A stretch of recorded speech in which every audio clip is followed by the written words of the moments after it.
different colors and with different creeds, and different people have different needs. It's obvious you hate me, though I've done nothing wrong. I've never even met you, so what could I have done? I can't understand what makes a man hate another man. Help me understand. People are people, so why should it be? You and I should get along so awfully. People are people, so why should it be? You and I should get along so awfully.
Now you're punching and you're kicking and you're shouting at me. I'm relying on your common decency. So far it hasn't surfaced, but I'm sure it exists. It just takes a while to travel from your head to your fist. I can't understand what makes a man hate another man. Help me understand. People are people, so why should it be? You and I should get along so awfully. People are people, so why should it be? You and I should get along so awfully.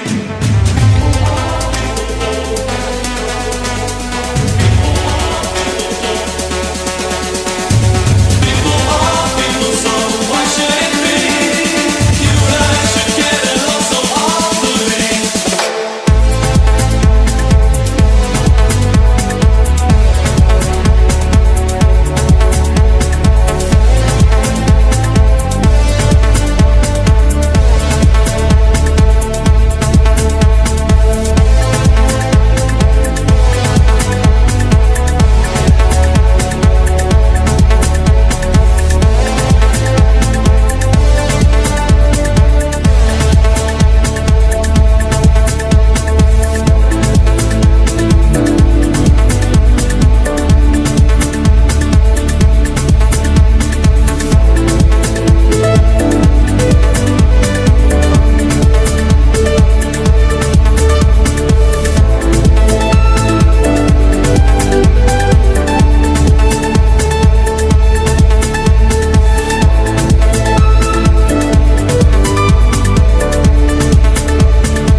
Well, howdy. Bring up my boy Pete and get this show started. Well, howdy. After 2 weeks, folks, by popular demand and against the advice of our attorneys, we are back. That's right, Two-Sided Pod. Tuesday, 8 p.m. Pacific, 11 p.m. Eastern. That's right, folks. We've only missed 2 weeks, and we missed you with every shot. John, how you doing, bud? I'm doing fantastic, my friend. How are you doing? Fine. Just getting back into the swing of things here. Just trying to figure out what all these buttons do. Good luck with that. I've still been figuring it out myself after 5 years. Yeah. This is so have the mic, okay. All right, we're good. Everything's You got a everything's you got a Mike. You got a Bob. You got a Will. You got a Sam. will to live, but it's very, very weak at the moment, John. I'll have you know. Started out weak, getting worse by the day. What's up, buddy? What are you doing? What have you been doing with your life? I haven't seen you in 2 weeks. Hey, Ginger, you know call, you know right. What happened to you, eh? I did some travels. I got a job. I lost a job. I saw some friends. The usual. Nice. Got a job, lost a job. I love that. Oh, I was trying to throw that in the middle, so you didn't really catch that one. But yeah. Yeah, well, you overachieve, John. You can get any job in the world and keep it for at least an hour and a half.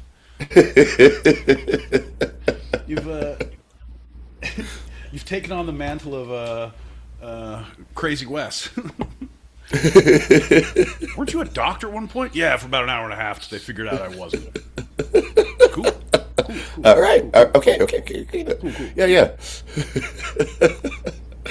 My boy Pete, I think we got a message, and that message might want us to do something with our lives. So let's pop that packet. I doubt it. I don't want to do anything with my life. But let's listen. Gotta say that I thought you were finally done, Pete. Out of here. And I just want to know, who do you think you are?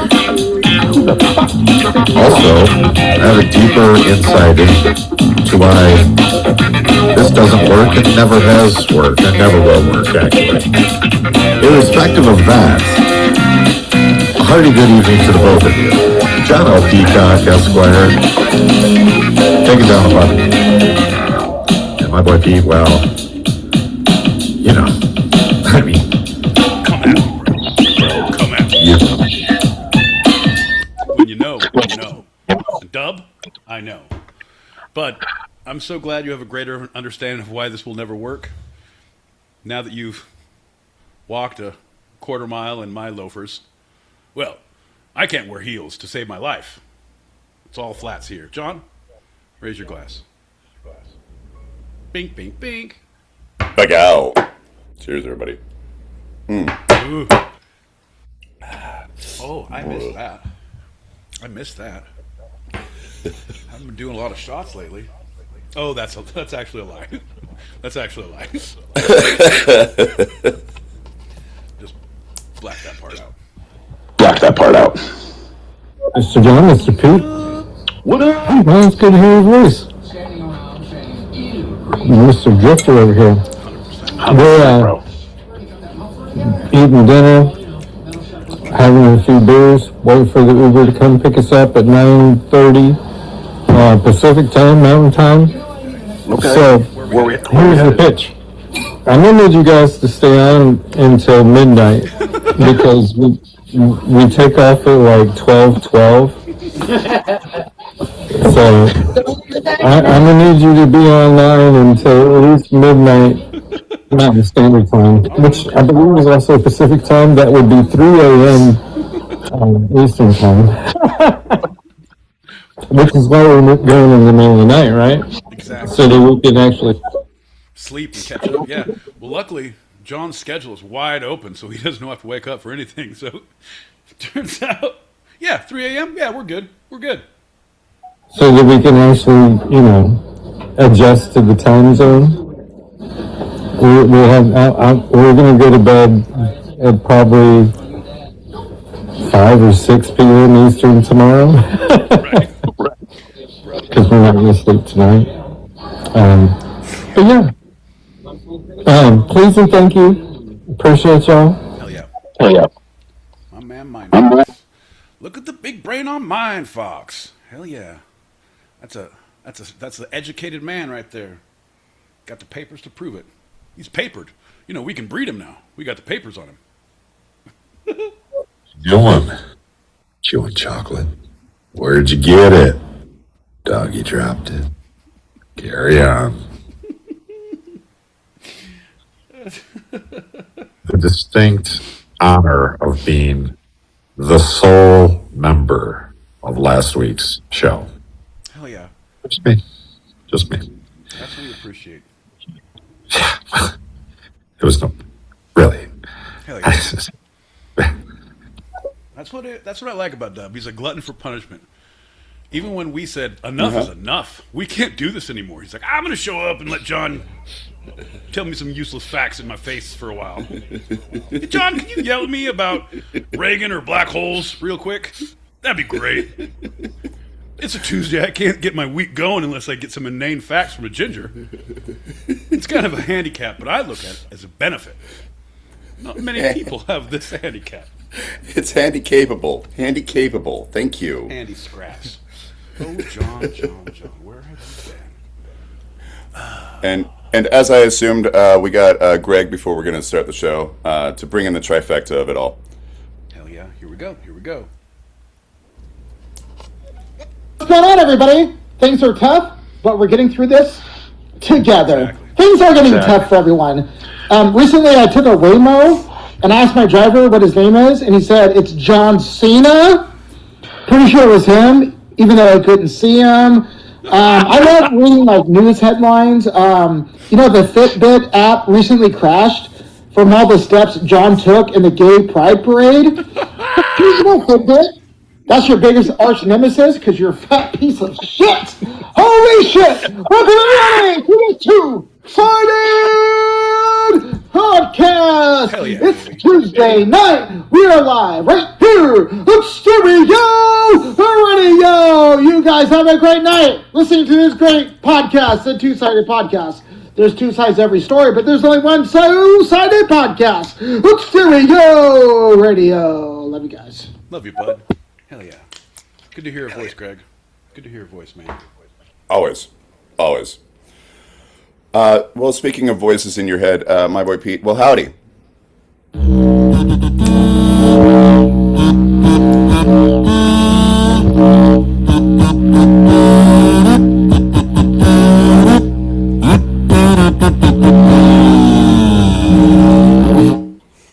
2 weeks off, the rage just comes back flooding. It's like riding a bike of hate when I hear that noise, John. I'm John L. Peacock out in Brooklyn, New York. I'm my boy Pete in Southern California. And you're listening to Two-Sided, a live recorded podcast where each week I challenge Pete with a bit of the two sides of life, the fun and the serious.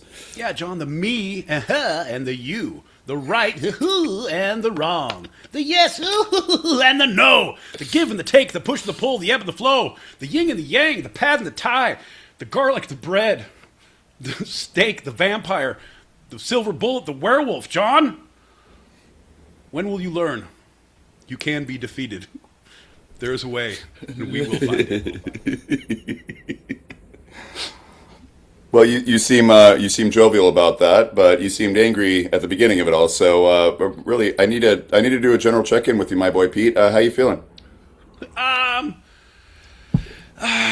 forgot how to do this. I don't know what to do anymore. I'm unsure of my words and if they are coming across correctly. Do I insult you now, or do I make a joke, or do I just sit back and succumb to what is about to happen? John, I don't know. I'm feeling like I need a vacation.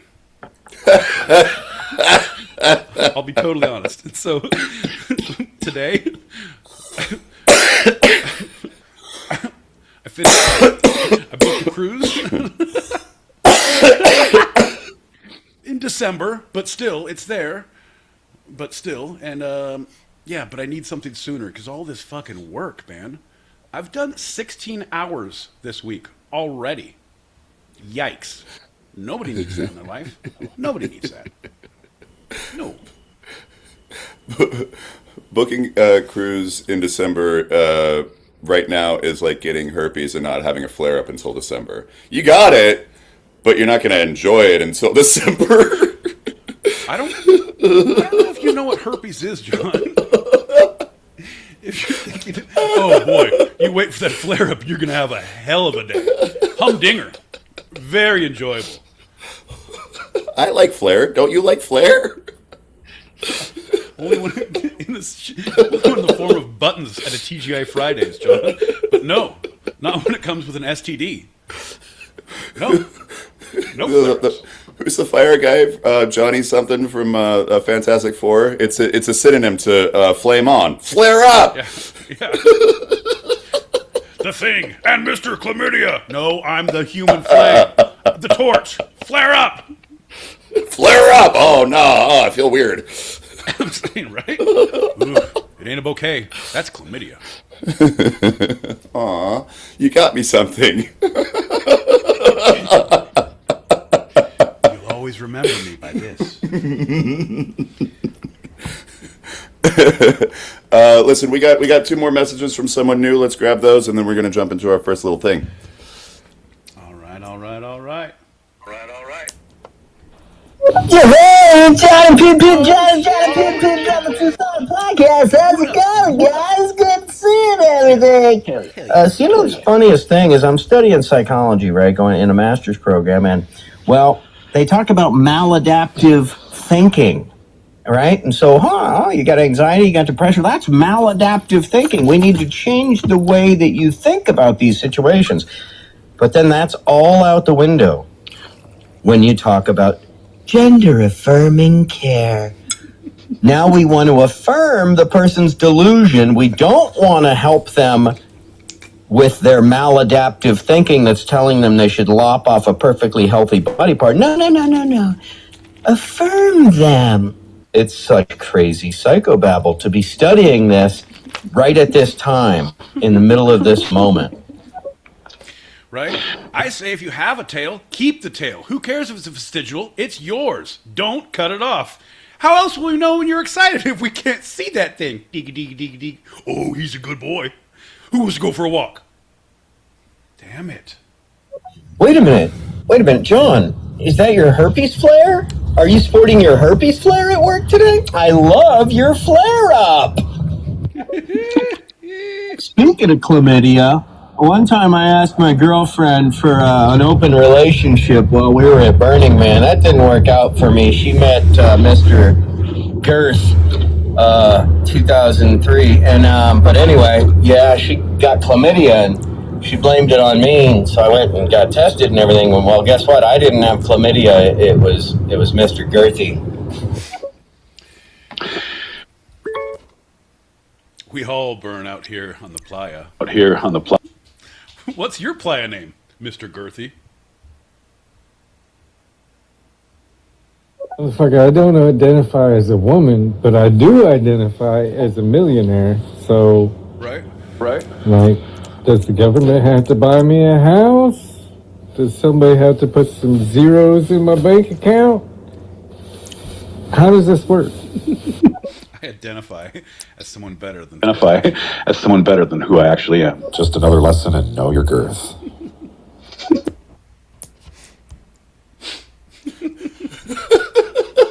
Well, damn it, I love that this went group.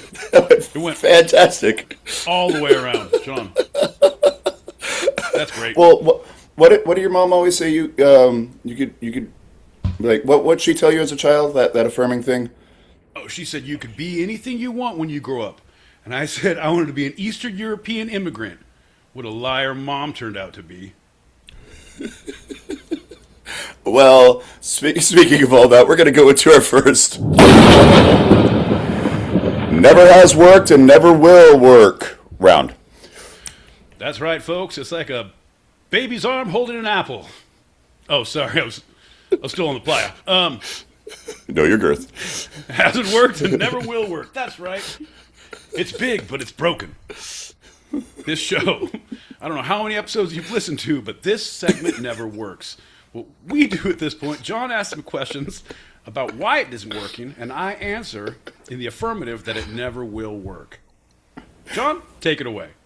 Well, that's right, my boy Pete. Anyone who's anyone knows that the first never has worked and never will work round is always a standard Q&A. My boy Pete, are you ready for the questions? I'm ready, John. I'm ready. First question, my boy Pete. What's great about international football? The chants. I'm a big fan of the chants. You can say some pretty horrible shit if it's in a chant with 1,000 other people, and you get away with it. I like it. Oh, when you said chance, I thought you meant chance, like the chance that anyone could win because it's such a low-scoring game normally. But you were saying chant. Like one chance, two chance, three chance. Sizz. Yeah. Chances. Yeah. The rapper. That's what I meant. Second question, my boy Pete. What's great about American football? Oh, the sheer brutality and the game fixing.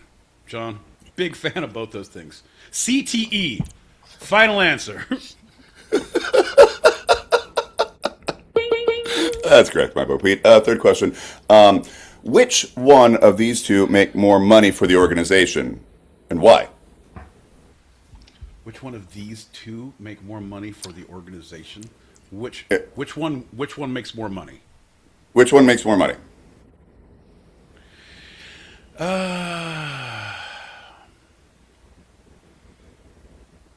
I'm gonna, you want to say that it's gonna be football because it's worldwide and accepted everywhere, but I don't feel like they.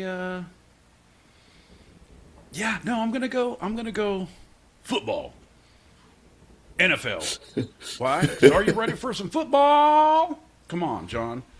We got all the commercials. We got drink specials. So there's that. Right. No, because FIFA's pretty big in its world. Yeah. I don't like it. I don't like it, but I'll say FIFA. Yeah. Oh, I didn't look this up. I just wanted you to think it out. Then NFL. Why? Because America. Football. That is correct, because with 32 teams, there's less teams to have to spread the money around, and we also corner the market on the one country that fully cares about it, and so we make all the money from our gluttonous viewers. Yeah, we're taking it overseas now, man. We're trying to get in on the action. Get some of that European money. Get some of that Mexico money. I know. Isn't there one new, like, Tokyo? Aren't they going to... Isn't there something stupid like this next season? They're going to be somewhere else that's not supposed to happen. That's horrible if it does. Because can you imagine? That's your game, and then you better hope it's your bye week. And the next right. You fly back. I flew for 72 hours straight. Played a game of football. Flew for 72 hours straight. Played another game of football. It was Thursday night football. Womp womp. It's a short week. All right, final question, my boy Pete. What's better, American or international football? I did get into the American or the international, but it's only when the World Cup comes around, or when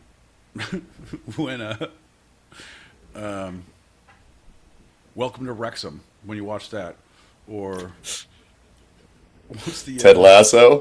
Ted Lasso, a new season coming out. I think everybody's going to get right back into football international. Is that what they call it? International? Yeah. Football. Down south they call it. Oh, that football international. Yeah. Yeah. Football is life. Yeah, 100%. Yeah, I don't know. Yeah, I'd say NFL. It's more fun to watch. Okay. I don't know, because the whole thing. I feel like I feel like the big thing that's missing in the European market football is that they're not taking advantage of being able to game fix like they really should. Because any of the refs, if they get to a ref and he's like, overtime, 12 minutes, 4 minutes, 7. And he's like, game's over. Like, what? Wait, 5 more minutes. No, you can just keep the game going as long as you want so your team wins. Give a couple red cards. Ridiculous. John, I feel like they could really make some money out there if they just put their mind to it.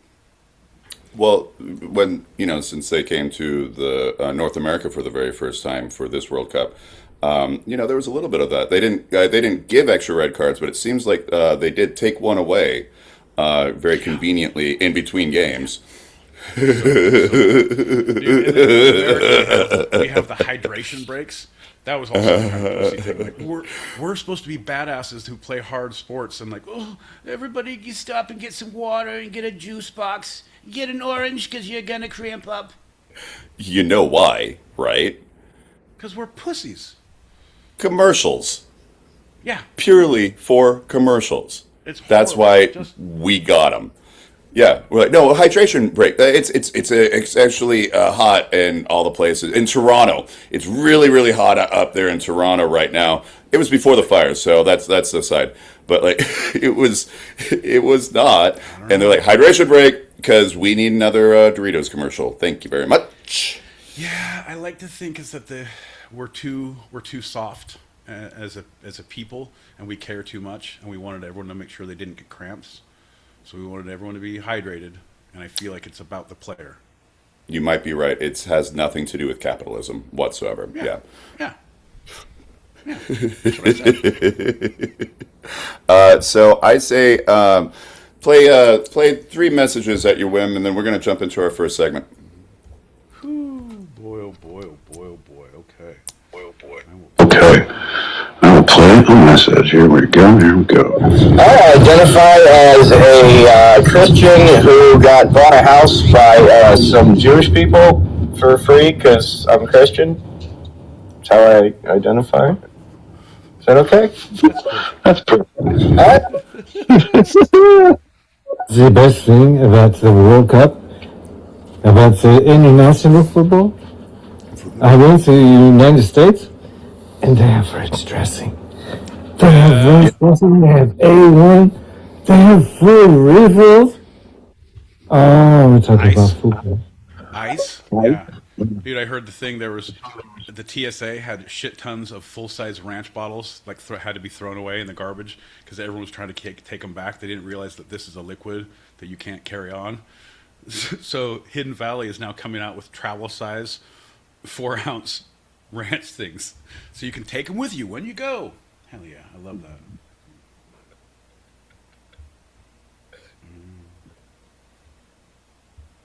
Yeah, isn't that the most fucked up thing about the 70s? You could be anything you want. And then we all grew up, like, depressed and did a bunch of drugs because, like, fuck. No. I didn't make it as an astronaut, fireman, if I could teacher, if I could right? Like, fuck. I thought I could be anything. When I grow up, I want to be a sports star. Or in a sports bar. Do you remember the commercial that you could Nobody be ever anything said when they you wanted to be a junkie. I want to be a track star. Nobody ever said I want to be a junkie. And the fat cop somehow caught up to the person who's slender and on something. Should have just been blocks away. But no, the fat cop caught up. There's nothing better than getting fucked up and watching the say no to drug commercials. I learned it from you. I learned it from watching you. Then super close up on the mustache. Parents who smoke marijuana will have children who smoke marijuana. Bum, bum, bum. Yeah, because they're smoking together because it's cool and legal, when they're of age. You're such a weird dude, John. You make all the right arguments, but the way you make them is so weird. It's just like clarifications and just like, yeah, well, let me just, and also, well, of age, because it's legal, and when they're of age. Yeah. Cool. You know what, John, there's too many stipulations for cool things to be happening around you. Too many rules, buddy. You got too many rules going on. But that's fine. We could have less rules, like no speed limit on the autobahn, or no distinct limit of when children can start drinking, as long as they can get up to the bar, or at 6 years old and around the dinner table, like in Germany. Or that prostitution or sex work is completely legal in Germany. I'm down with all of that. Oh, yeah, John. I think the Germans would be very proud of you representing for them, yeah? Yeah. You're just kind of on one, John. You're just kind of pro Germany. You got something that you want to say? I want to say that we're going to talk about some rules. Actually, more terms than rules. We're going to talk about football rules versus football rules, and football terms versus football terms. This should be interesting. You're just going to say words. It's like, what does this mean to you? That means offsides. And what does this mean to you? That means offsides. Okay. All right. What does it mean when I throw a yellow flag or a yellow card? What does that mean to you? Aww. What about, why do they call them halfbacks and not hunchbacks? Because they're very small and they're usually close to the ball, like a hunchback. Like a hunchback. Players have pads, and that makes them hunchback when they 3-point stance. So therefore, they should all be hunchbacks. Thoughts? Okay. Fun fact that football was actually invented in China, but it was played with a foot as a ball. It was the Ming Dynasty, I believe. They take the feet of their enemies after defeating them, give them to the children, who would then play a raucous game of football. Oh, what a day it was. Do you have anything about the Aztecs?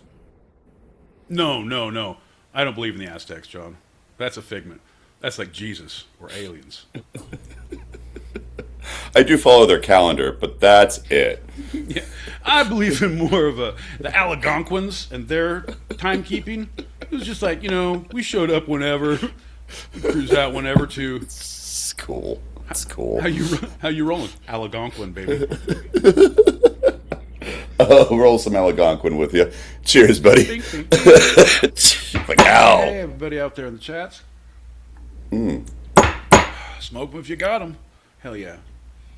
We got some people in the YouTube chats. No, John, I'm just talking into the ether when I say people in the chats and I start answering random questions. No, there's no one there, John. It's just part of the mania taking hold. All right, so first term. So we're going to look at the U.S. Term for whatever term, U.S. football versus international football. And I'm going to let you just say what the U.S. one is, and then I'll say what the international one is. How about that? We can play that game, but it sounds like you did about half the research. But yeah, let's go. Interception. Gray Hayes, all right. Gray Hayes found a way in the room. Might as well stick around. Go ahead, John. First one. Tell me what interception. Your definition is. Oh, U.S. Yeah. When you throw something and the opposing team takes possession of it. Without in the air, they catch it. Yeah, interception. They catch it. It's a thrown ball that the other opposing team catches and then takes possession of. Before it hits the ground, right? Yeah. That's what catching usually. I don't know how you do it in your neighborhood, but where I grew up, catching means it doesn't hit the ground first. So it's pretty similar. It's the interception takes place when a player prevents the ball from reaching its intended target. The ball doesn't get close enough to reaching the player it was meant for, and the opponent has cut it off at some point, or it could reach the intended player and the opponent manages to get the ball just before them. The way the player stops a pass from being completed, very similar to the American football term. It's amazing. All right, 1 for 1, John. Are we keeping score on how close this is and how dumb this is going to get. Hey, so what does it mean? Okay. All right, keep going. Tackle. That means you tackle someone. You knock them down. You take them off their feet, put them on the ground. Put the fear of God into them. Boy, what is your major malfunction? Hit, hit, hit. Now that's just any player on the field. Like one player just puts another player on the ground, and that's called a tackle. Usually the ball carrier. But yeah, that would be a tackle. But no one does that. You don't grab them, and put them down, because then that would be a penalty. That would be illegal blocking or holding. John, what does Blindside, holding baby. mean for you? Yeah, great movie with Sandra Bullock, based on a true story. Loosely. A tackle in international is slightly different. It's when a player attempts to win the ball by sliding towards the ball. We see this in baseball, but not so much in football, American football. And the tackling player touches the ball first, and he's allowed to make contact with the player controlling the ball. If the tackling player strikes the player before the ball, it is a foul. Are you studying to take a referee test? Is this it? Are you now job hunting and you're trying to cram before tomorrow's big test? I got my stripes, I got my whistle, now I need to learn the rules. Okay, so back to it. That's a foul. Yeah, so that's the sliding. And if you hit the ball first and then you also hit the player, you're good to go. I know. Right. But you don't have to repeat it. We got it the first time. This is going to take forever, and we're not going to keep on repeating stuff, John. All right. Turnover. Usually a cherry or apple, served especially in Buffalo. Go Bills. I'll have an apple turnover, and my buddy will have a cherry, eh? We came down over the border.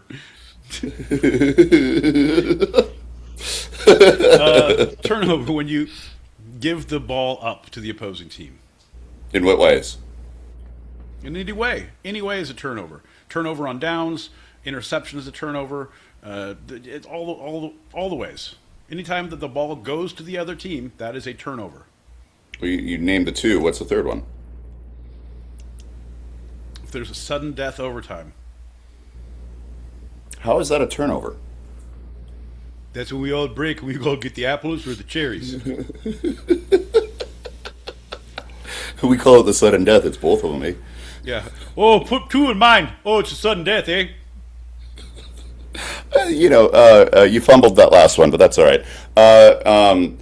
And basically, it's much more simple with that because whoever has possession of the ball, you can tackle to it or intercept it, or the ball just goes random and it's like, oh, I have the ball now, and that's all possession, and that's change of possession, not a turnover. Turnover on downs. Right. I always call it. Change of possession, same thing. John, we're splitting hairs. What's the next one? Keep going, bud. Offside. Yeah, you're out of bounds on that one.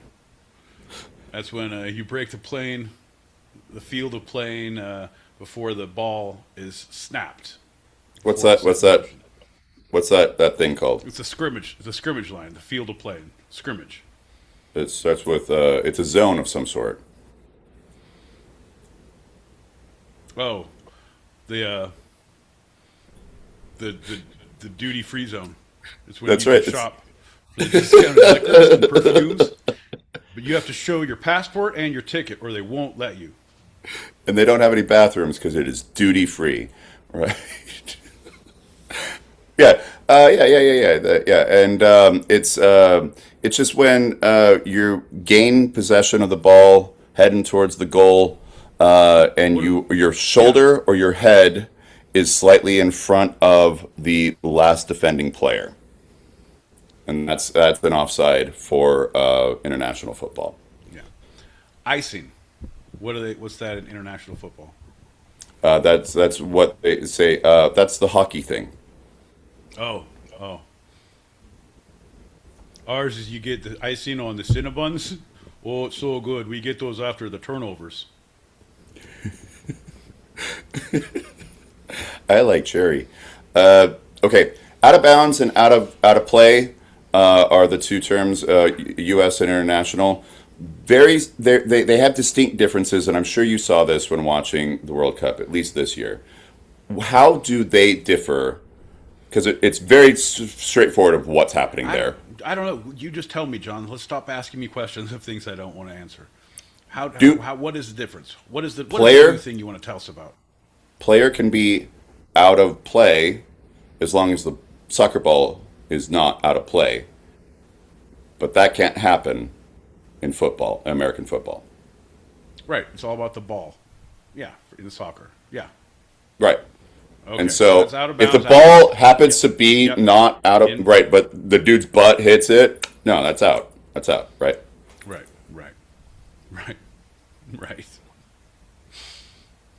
I feel like I don't know what this is, man. Like, is this a self-help thing?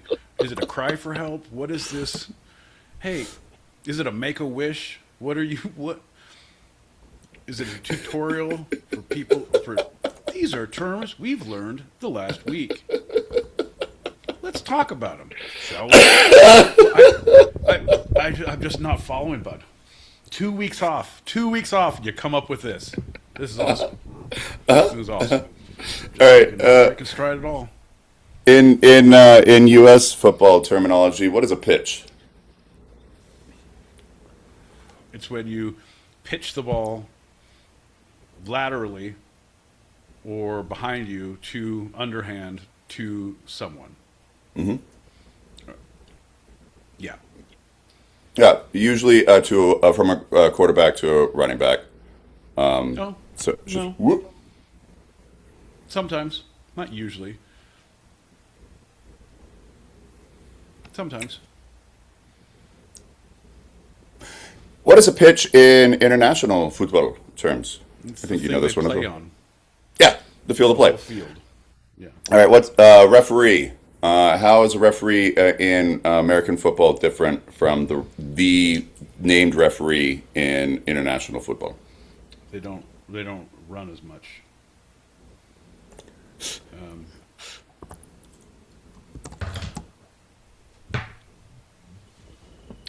What? Tell us how, John. Well, he's the leading officiant, and all others, like in international football, have assistant referees, but they can actually call a penalty. They can actually say when there's a penalty. The only person who could do that for assessing fouls, allowing substitutions, and keeping the official time, among other things, is the referee. He has a lot more power in international football than what we call the referee in American football. That's amazing. It's amazing. If you like power, you should be a referee over there, John. I see why you're going for this part-time job. Thank you. Keep you in shape. So you can exercise your will for power. You're going to be able to yellow card people if they don't listen to your inane stories. Awesome. Welcome back, Pete. Boy.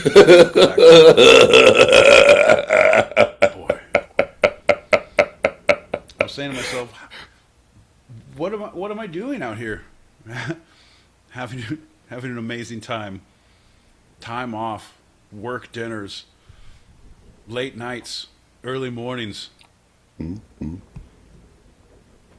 What am I doing out here? I should be back on the show. Where the real fun is, John. Listening to this. This is what I'm here for. Thanks for making it. You're welcome, my friend. What's the main scoring terminology? The main one for each of them. The main one. Come on.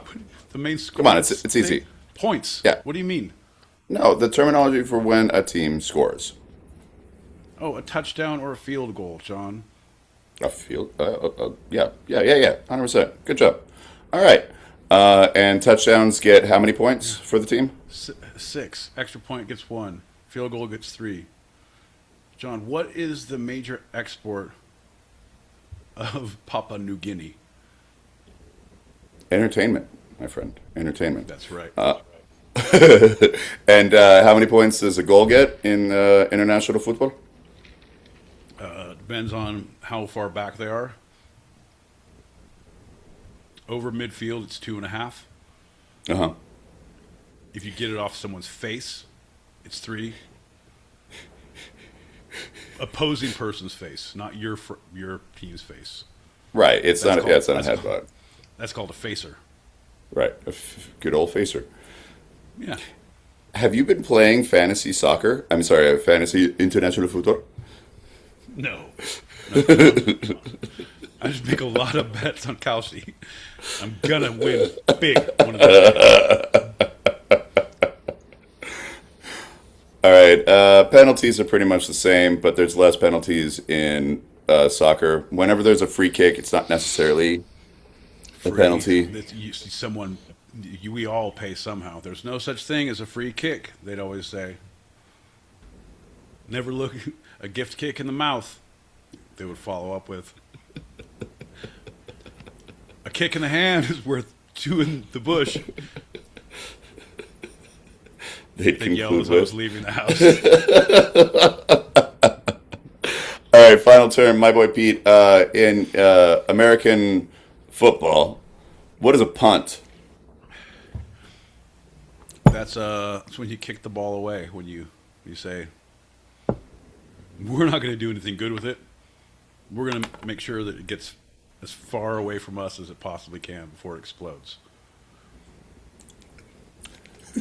Hot potato, hot potato, hot potato. You say it, you kick it. That was, I don't know how you grew up, John, but in my neighborhood,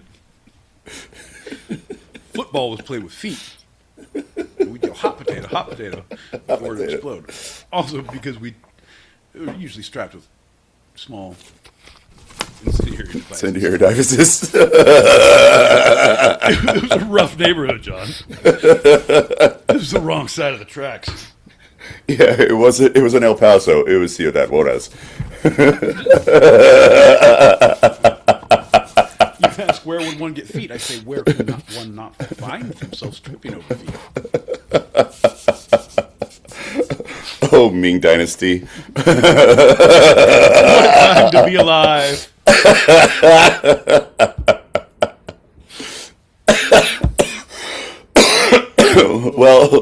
Well, you're essentially correct with the original terminology of punt in international football, especially during the Ming Dynasty, and getting away from you as far as possible also makes sense.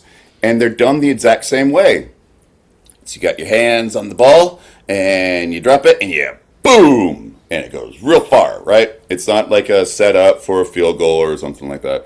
It is in your hands, pow. Who does that? Who is allowed to do that? Who's the only person allowed in international football to do a punt? The referee.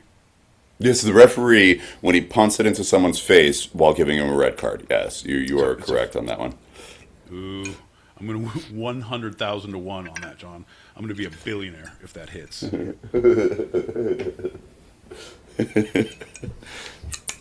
Other people might think, and this is a conspiracy theory, my boy Pete, that it's the goalkeeper, the goalie, who's the only person because he's also the only person who can use his hands to do so. He could also, just drop it on the ground and then kick it a long way. But for some reason, those goalies have a big boot on them. Have you ever noticed that? Man, they can kick like the entire field. And people are like, ooh, oh, wow, job, great. Man. Do your job. I thought his job was all hands. He's the only one who can use hands. No, there's a lot of teams who lost, John. Didn't have enough hands. They weren't handsy enough? Correct. And that is what this meeting is about, John, is an intervention for workplace harassment. I have HR on the other line, John. She is taking notes, so please behave yourself. We're halfway through. I'm going to read this, which I haven't in a while. There's more two-sided out there. Hey. Look at this. Mona. How you doing, girl? Moan. Algorithm gets you every time, girl. Every time. We're currently recording each episode of Two Sided Podcast live on the Stereo app and on YouTube every Tuesday starting at 8 p.m. Pacific, 11 p.m. Eastern, which is also live streamed on our channel handle at Two Sided Pod, all one word. We're on Patreon, Instagram, TikTok, and more. Again, it's all at TWO Sided Pod, all one word. We have a Gmail for anyone to suggest a topic or two to come on to our Open Chat Green Room shows that happen directly. Just a topic or two, because he needs, I don't know if you're seeing this, we need all the help we can get on topics. Go ahead, John. Directly after every live recording of our podcast, two-sidedpod at gmail.com. That's DWO, sidedpod at gmail.com. We've gone viral, and our virosity is a little outdated. There might be a couple of vaccines for it, but we are on Apple Podcasts, Amazon Music, Spotify, Anchor, and wherever you get your podcasts. Follow and rate us. And while you're rating us, you might as well give us 5 stars. It doesn't hurt you. It only helps us. And also subscribe and hit that alert on YouTube. We thank you kindly. You're the worst. Who writes this shit? God damn it. Oh. Sorry. I know we have HR on the line. I need to watch it. But I had a moment. Feel like I deserve a moment after that bullshit. Oh, boy. I haven't read that in over a year. And it's on all of my things. Every single one. I'm just like, I'll skip over it. I'm like, Pete hasn't been here for 2 weeks. I'm going to do it this time. How about you rewrite it a little bit better? How about you take another stab at it? Good writing is rewritten. It is not written. Oh, I was looking at it. I'm like, man, I haven't seen this in probably a year and a half. I remember last time I read it about a year ago. It was pretty bad. But I kept on going now, didn't I? Tenacity, baby. Tenacity. He's like an idiot who touches the stove, doesn't learn it's hot. That's why he has no hands. Let's go 3 to 5 packets of pop and jump into our end game. All right. Ooh, we got a whole bunch there. We'll do that. He said, American football is better, John. And I think what Pete meant to say is, I mean, we're good at that. we can get past, the world can't beat us at that. Which, man, that brings up so many questions. I'm not going to bore your show, but yeah, I'm not going to do that. So what?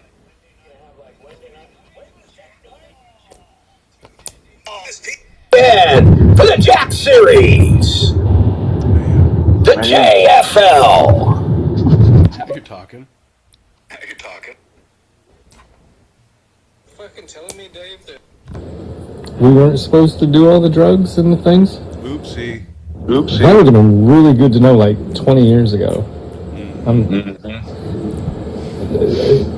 Yeah, no, I told him. Yeah, see, it's not for me. It's for another person standing next to me.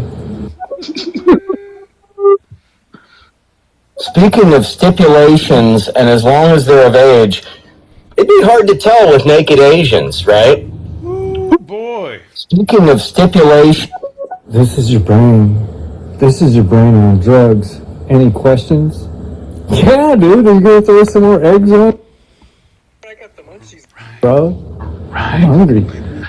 Hit me with some bacon. So good. So good. So good. You can take pretty good sized bottles on the airplane if you put it in your checked bag. They just don't want lithium batteries and guns down there. It's okay. I take a lot of regular size shampoo bottles and I put them in a checked bag. It works. Oh, yeah. Ranch ain't no different. But everybody was putting them on carry-ons and it's not allowed to have on carry-on. Yep. So that they didn't know. But now anyone listening, you're welcome. The pro tip, you can take shooters. That's right. You own individual shots, single shots from the liquor store in a quart-sized bag. It technically, they say it is illegal to drink them on the plane, but hey, you order one, you drink 3 of yours. There is no limit as long as you can fit them into a quart-sized bag. So you can technically, if you have bendable enough bottles and you make them as small as possible, you can scrunch it in there and get over a half of an entire fifth 750 of booze onto the plane. Pro tip. Yeah, no, you pretty much fit a bottle. Like, it's just about. Yeah. But at that point, it's such a pain in the ass to fill things that I always end up like, I'm just going to go to the liquor store and buy another dozen. Right. Same thing, whatever. Oh, they won't all fit in? I guess I'm drinking these on the way to the airport. Let's see. 2, 3. So 6, 7 bottles will be a half.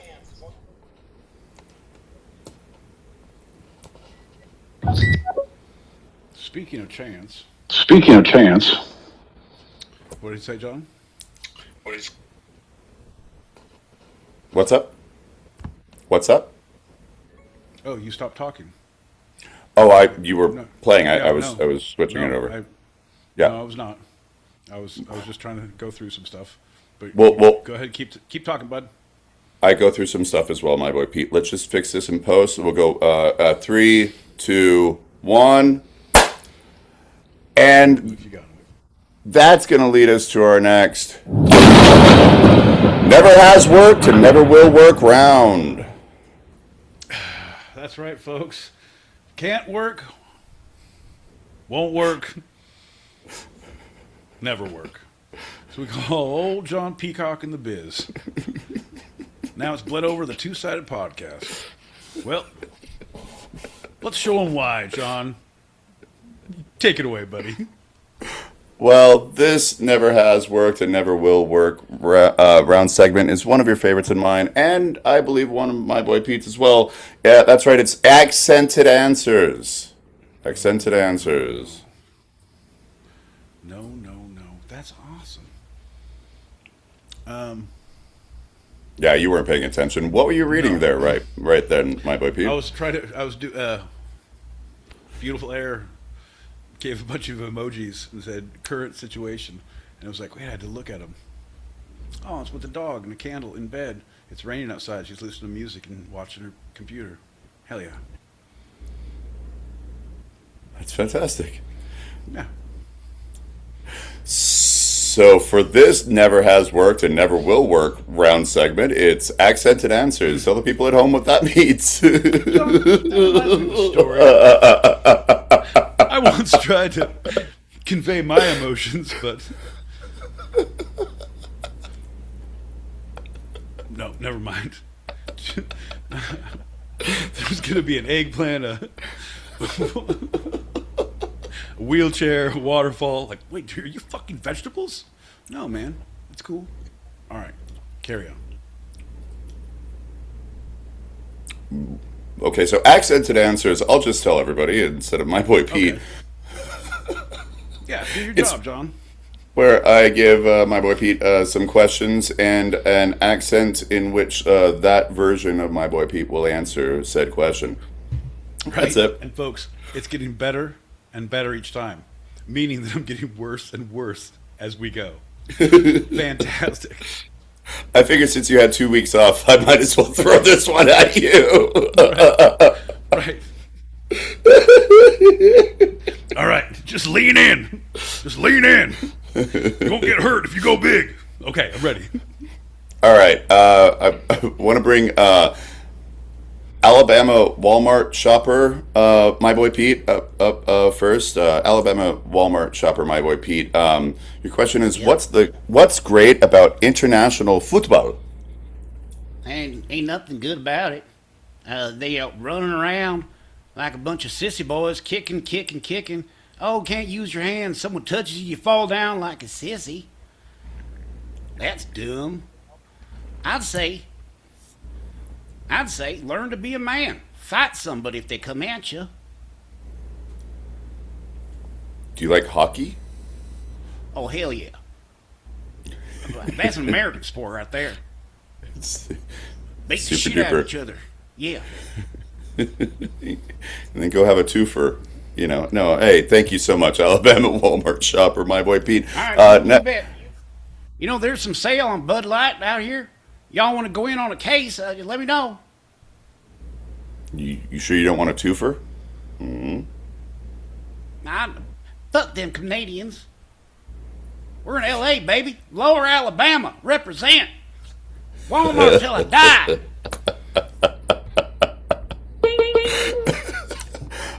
This next question is for Scotsman at his local pub, my boy Pete.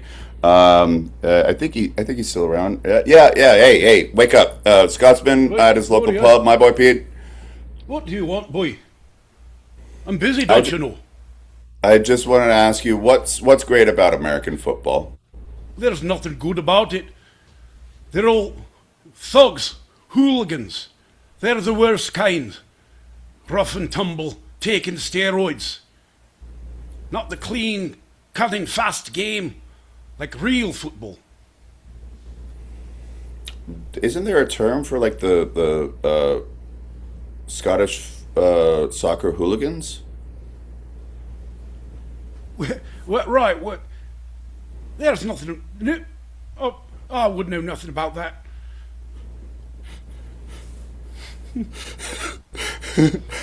Thank you.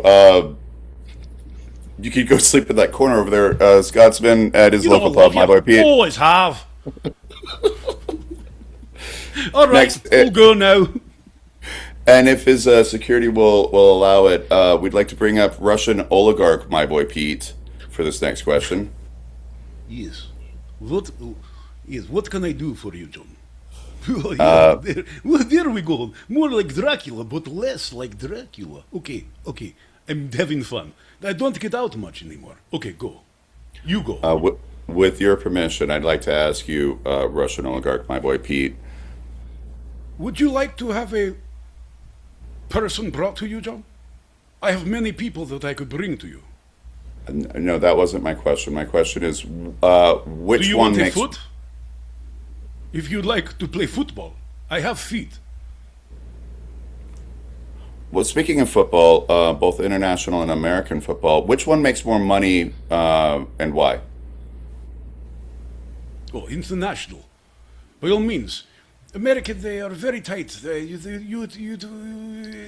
are watched. There is many rules. Nobody like.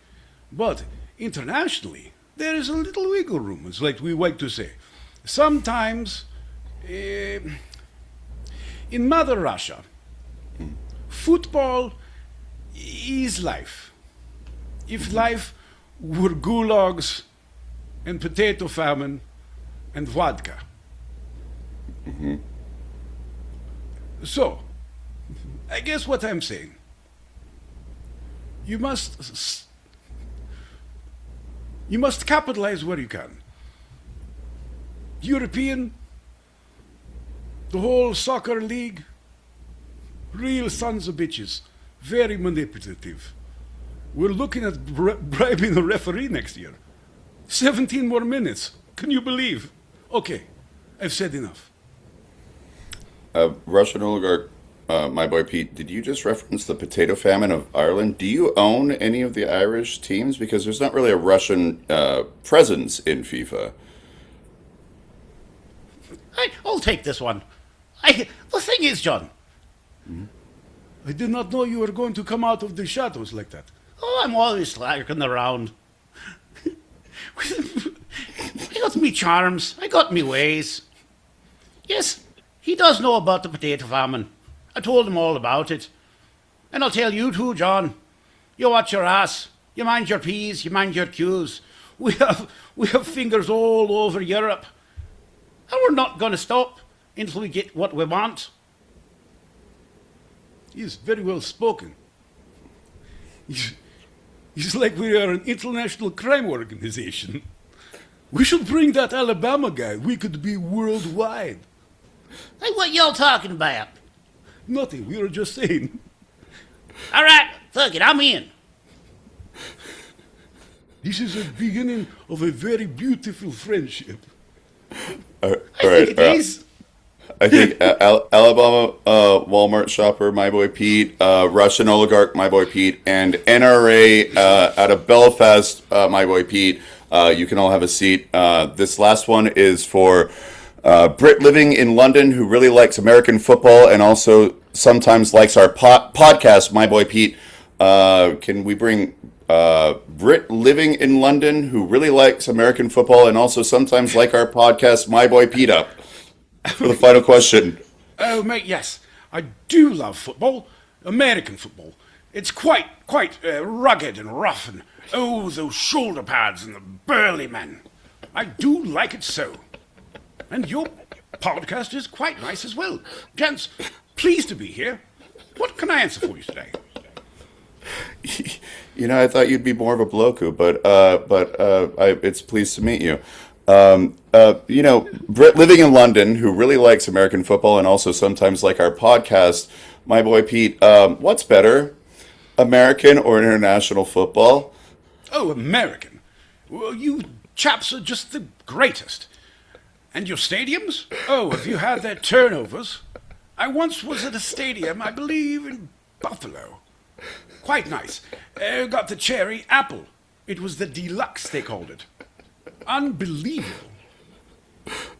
While I have you, would you like to muse on any recent show or movie you've seen? I don't want to be a dick, but I will say, if you were an Avenger, who would you be? I'll take my answer offline.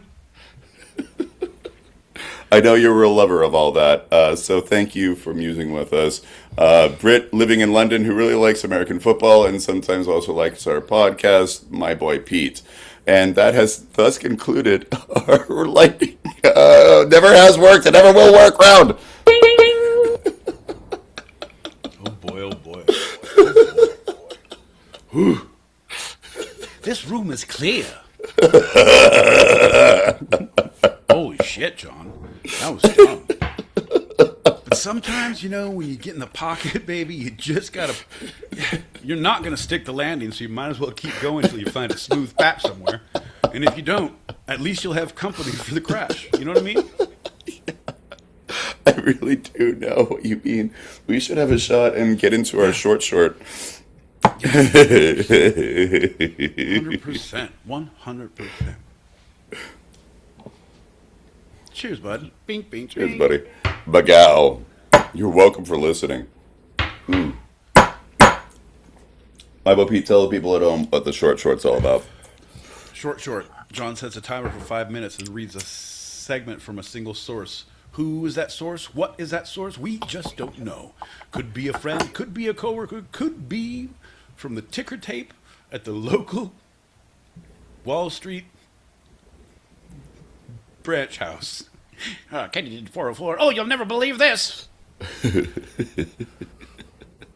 We discussed for 5 minutes as John continues to interject because the one segment he likes to drag on. And then the timer goes off and we stop talking. And we move on as if nothing has ever happened. I'm going to read the headline of this nice short segment of a short source of the short. I just wanted to say that because that's fine. Short source of the short. All right. Man gives birth to baby. That's a fact. Holy shit.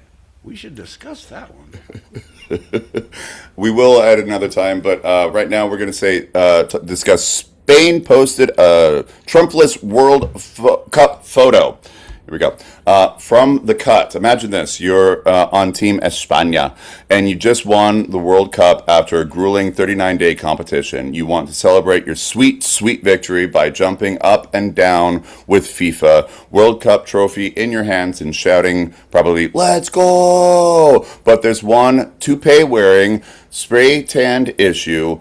Donald Trump won't get out of the shot. So ridiculous, bro. It just, it's making international travel so much more difficult for the rest of us. You see the blue passport now, you're like, oh, that fucking guy? Damn it.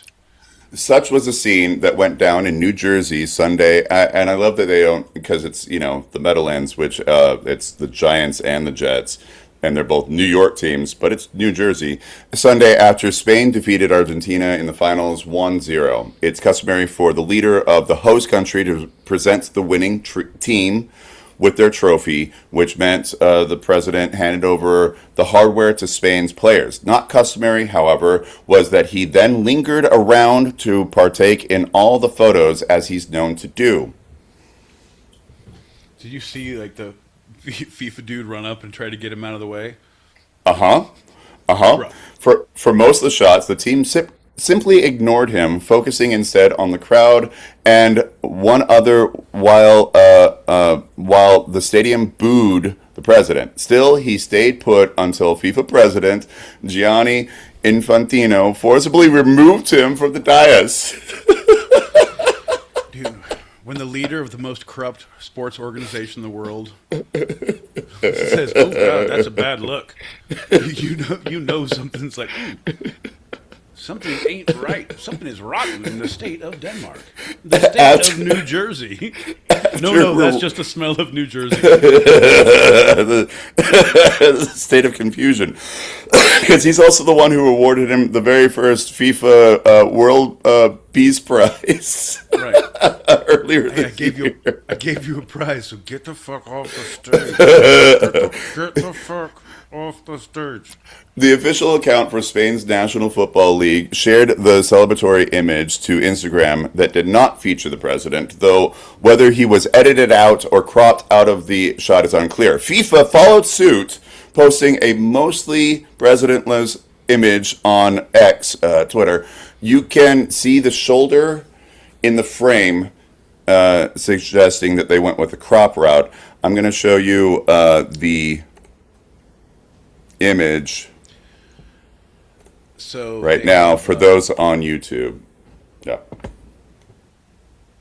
So that's the Spain one. Okay. Yeah. It sucks. They cropped out like a couple of players too. Yeah, I think they went so hard in the paint that they just didn't want his shoulder in there, and he was like, "Yeah, his shoulder's fine." Let's see. Look, I get it. If I were Spain or FIFA, I would not want to blight like the president, ruining. That's not, John. That's a video. You have play on that. That's a video. You clipped the thumbnail. Yeah, it was the image that started the video of them, but that's the image that they posted. I was quick on time. Yes, it was all on Instagram. Go to Instagram. All right. No, I know, but you need to clarify. You said the image they posted. The image they post, I would be interested to see what the image they post. That's the video, and they didn't take the time to edit the thumbnail, or they did, and they just said this is the beginning, and we're going to crop it this way, and the video starts, and then whatever. But the image. Thank you for clarifying for those who are watching on the YouTubes. Right. No, but just for that, because if anyone goes and sees the actual picture that Spain posts, or that FIFA posts, what it will be. Right, and both of them. FIFA, I could see the shoulder, so he would be offsides, according to FIFA rules. And in Spain, you can't see anything. Right. No, they totally. They're during the shot when the president came up and FIFA came up and escorted him out. An Australian broadcaster was caught on a hot mic saying, they could just edit him out. Oh, they can edit him out. All right, look, I get it. If I were Spain or FIFA, I would not want a blight like the president ruining the ecstasy of the World Cup championship in the archives. They did the smart thing, actually, in pretending he simply wasn't there. Viva España. End of article. Now, let us all go have some tapas and celebrate. Yes? Yes. Yes. But I don't want to eat too heavy. Maybe something light. Little small bites, shareable. How you say... ¿Cómo se dice? Tapas?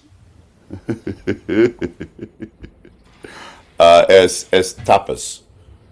Tapas.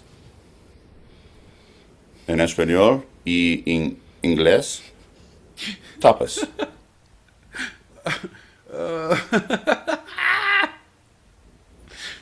That's great. Just Google to see if John was using a Waka Flocka term. Turns out it's just a late 80s basketball term. There you go. You're welcome. Attaboy. Attaboy.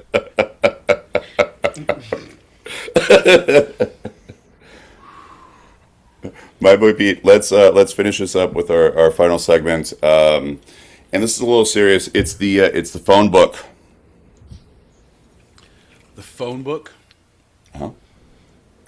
Do you still get one? Oh, I get it. Do you get it? No. I said no. You don't get. I said no. You don't get it? Like, I get the phone book. It's very straightforward. No, I don't receive one. I get it. I don't receive one. Do you receive one at your domicile? Does one come to your residence? Do you have one handy that you can quickly look up numbers of businesses and or people and call them on their landlines? I don't receive what you're getting at. I get what you're saying. I receive that. All right, so the phone book was once a mainstay of homes, businesses, and phone booths everywhere. The phone book has mostly gone the way of the dodo. Right. Dumb people. Oh, no, Dodo. like a literal bird. Like a dodo? Oh. Probably because all those strong men in the 80s were ripping them. Like we can't print these anymore because they're just tearing them up.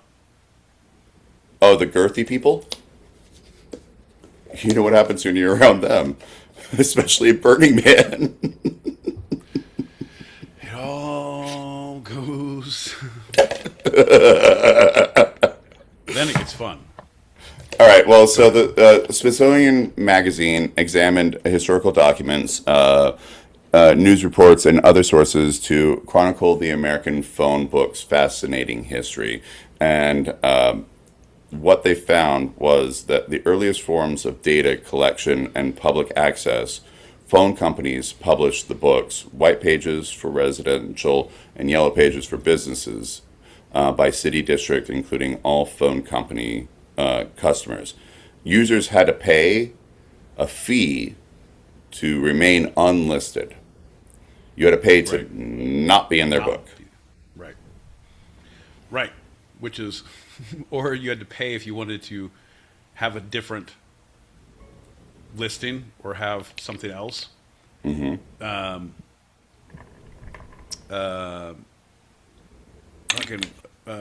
Bruce, Batman. Bruce Wayne? No, it's the guy who plays him, Adam West.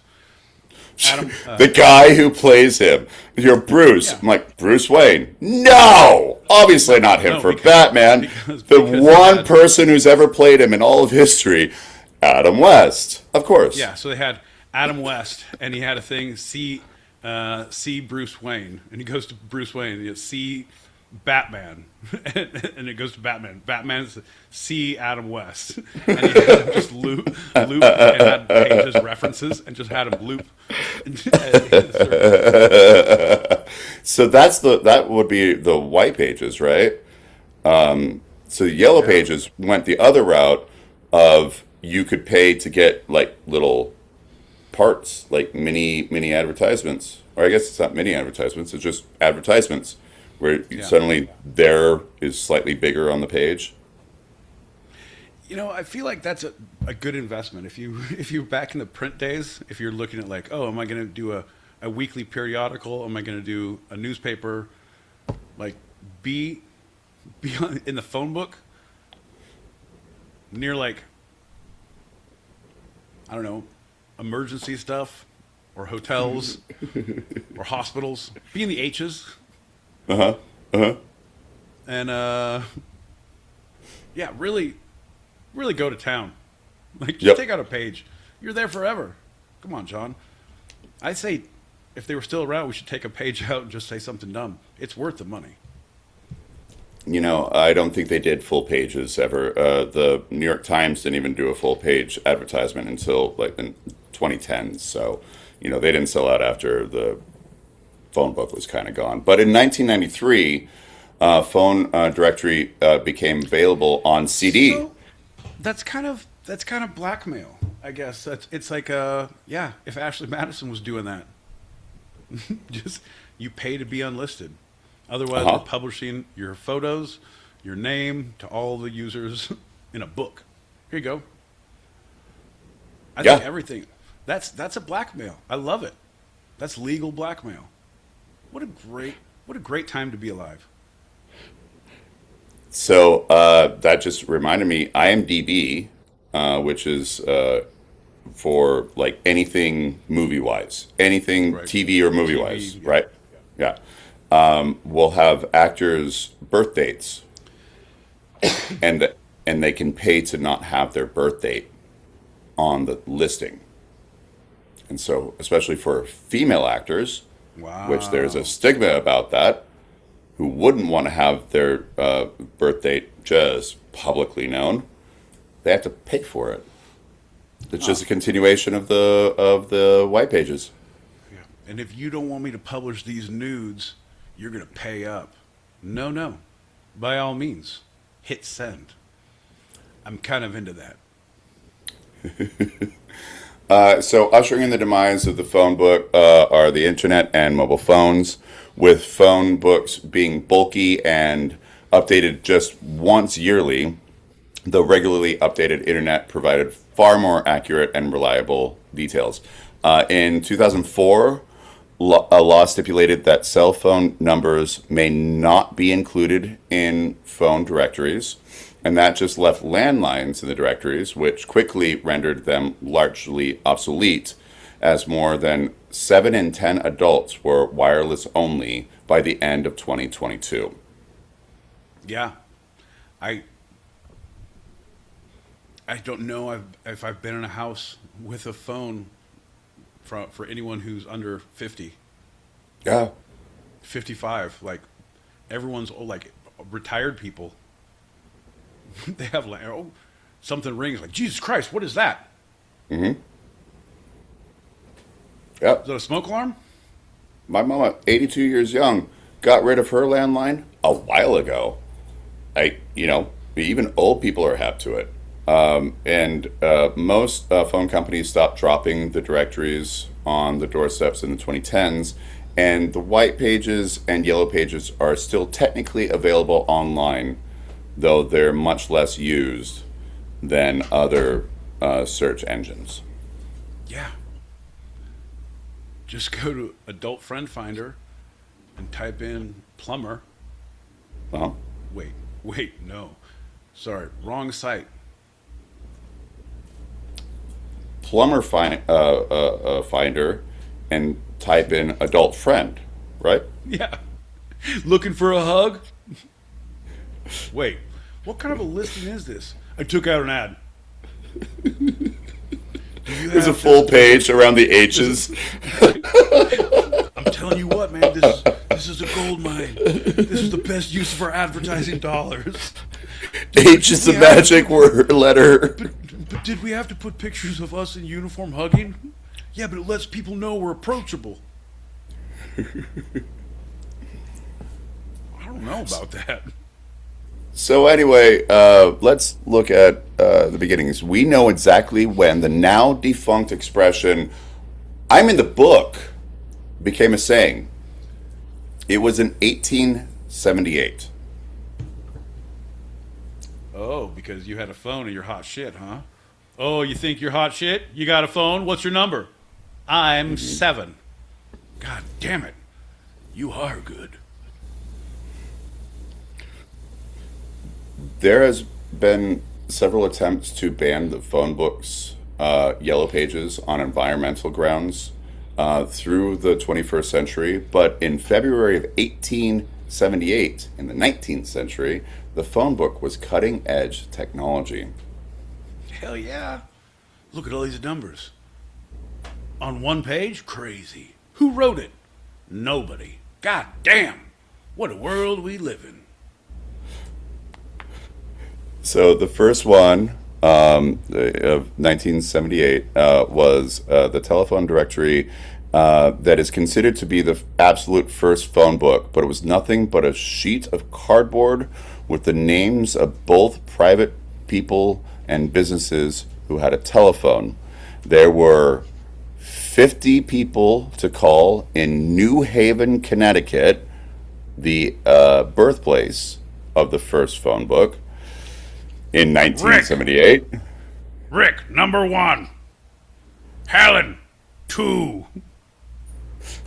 Jim, 3. Hell yeah. And that's Was it what a it party looked line? like. It was a cardboard.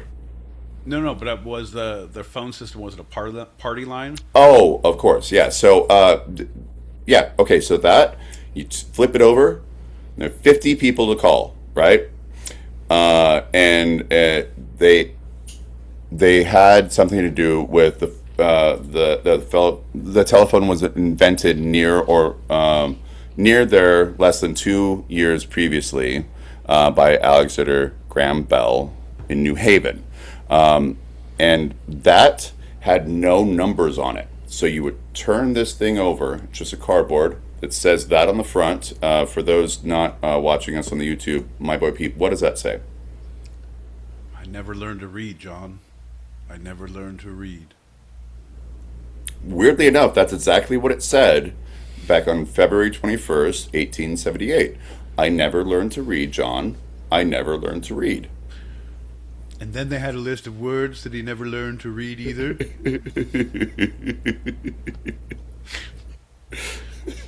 It's like they're poking fun of me, but in a really cool, futuristic way. Oh, 1878. What a time to be alive.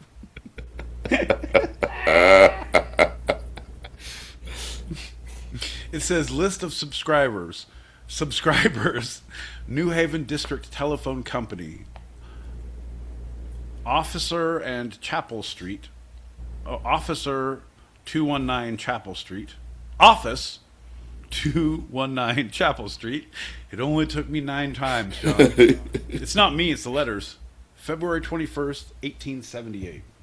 Right. What a time to be alive, John. It says, what a time to be alive. So George Coy, who founded the New Haven telephone network, saw Graham Bell's demonstration in April 1877. He wrote, in November 1877,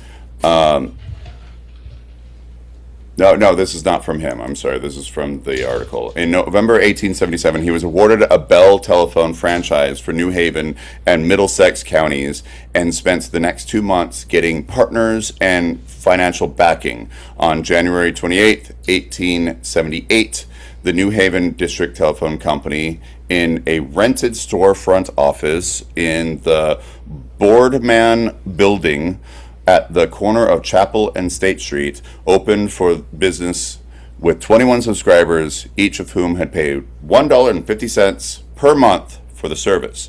In 1878, that was a bit of money. Still is, John. Inflation and all. What a time to be alive. By the time the directory came out, the number had ballooned, and his network made possible by the switchboard, which he invented to accommodate multiple calls at multiple locations. He was able to not have any numbers on that first directory. It just had names, and you said, I'd like to call up Susan Phillips, and there wasn't even like Washington 218. That came a little later when it got a little bit more complicated, but it was So simply the names. You'd pick up, you get an operator, and they'd connect you to Through a direct, Jim. Yep, a direct line connected through the operator. That's crazy. Yeah. That's crazy. How much were they paying their phone operator? I'm like, all right, so you were getting $28 a month, and you paid your operator what, 35, 20? What's a good rate back then, John? In the 1800s, 1878, I think the operators probably got 25 to 50 cents a month or a week. Okay. No, actually, possibly like 50 cents a month.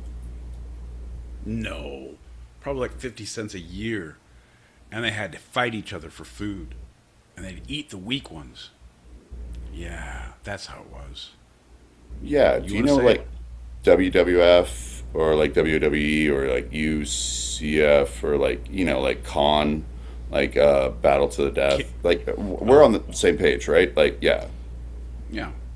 One man enter, or two men enter, one man leaves. Thunderdome. One man enters, two men leave. What is this? Fission? Yes. This is science. It's multiplicity. It's just Michael Keaton. Oh, another Batman. Hey.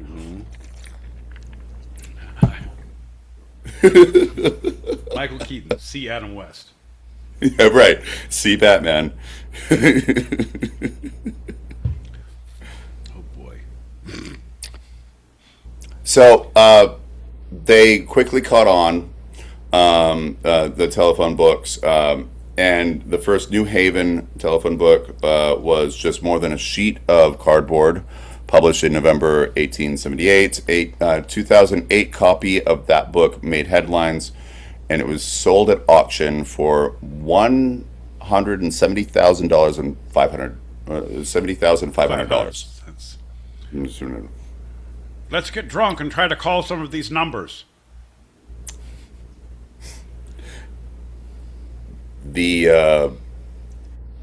It's not actually that strange that the first phone book had only the names of the people whose phone it was, because people resisted the idea of actually dialing a number, even though all the original phones had that. Not all. I'm sorry. My grandma had one that you just turned the knob. There was no dial. You just turn the knob, and you're like, "Hello, operator." And you have like this thing that you detach. And you speak into this, and oh no, that's here. It's more like this. It's like, "Hello, hello." You put a couple. Hi. How you doing? You put slugs on your feet when you're feeling nauseous. You need a good bleeding in the winters. But people resisted the actual dialing of numbers themselves well into the 20th century, preferring to speak to the switchboard operator and have that person direct their call. This is the 50s into the 60s. Way easier. Like, way easier to have people do your shit for you.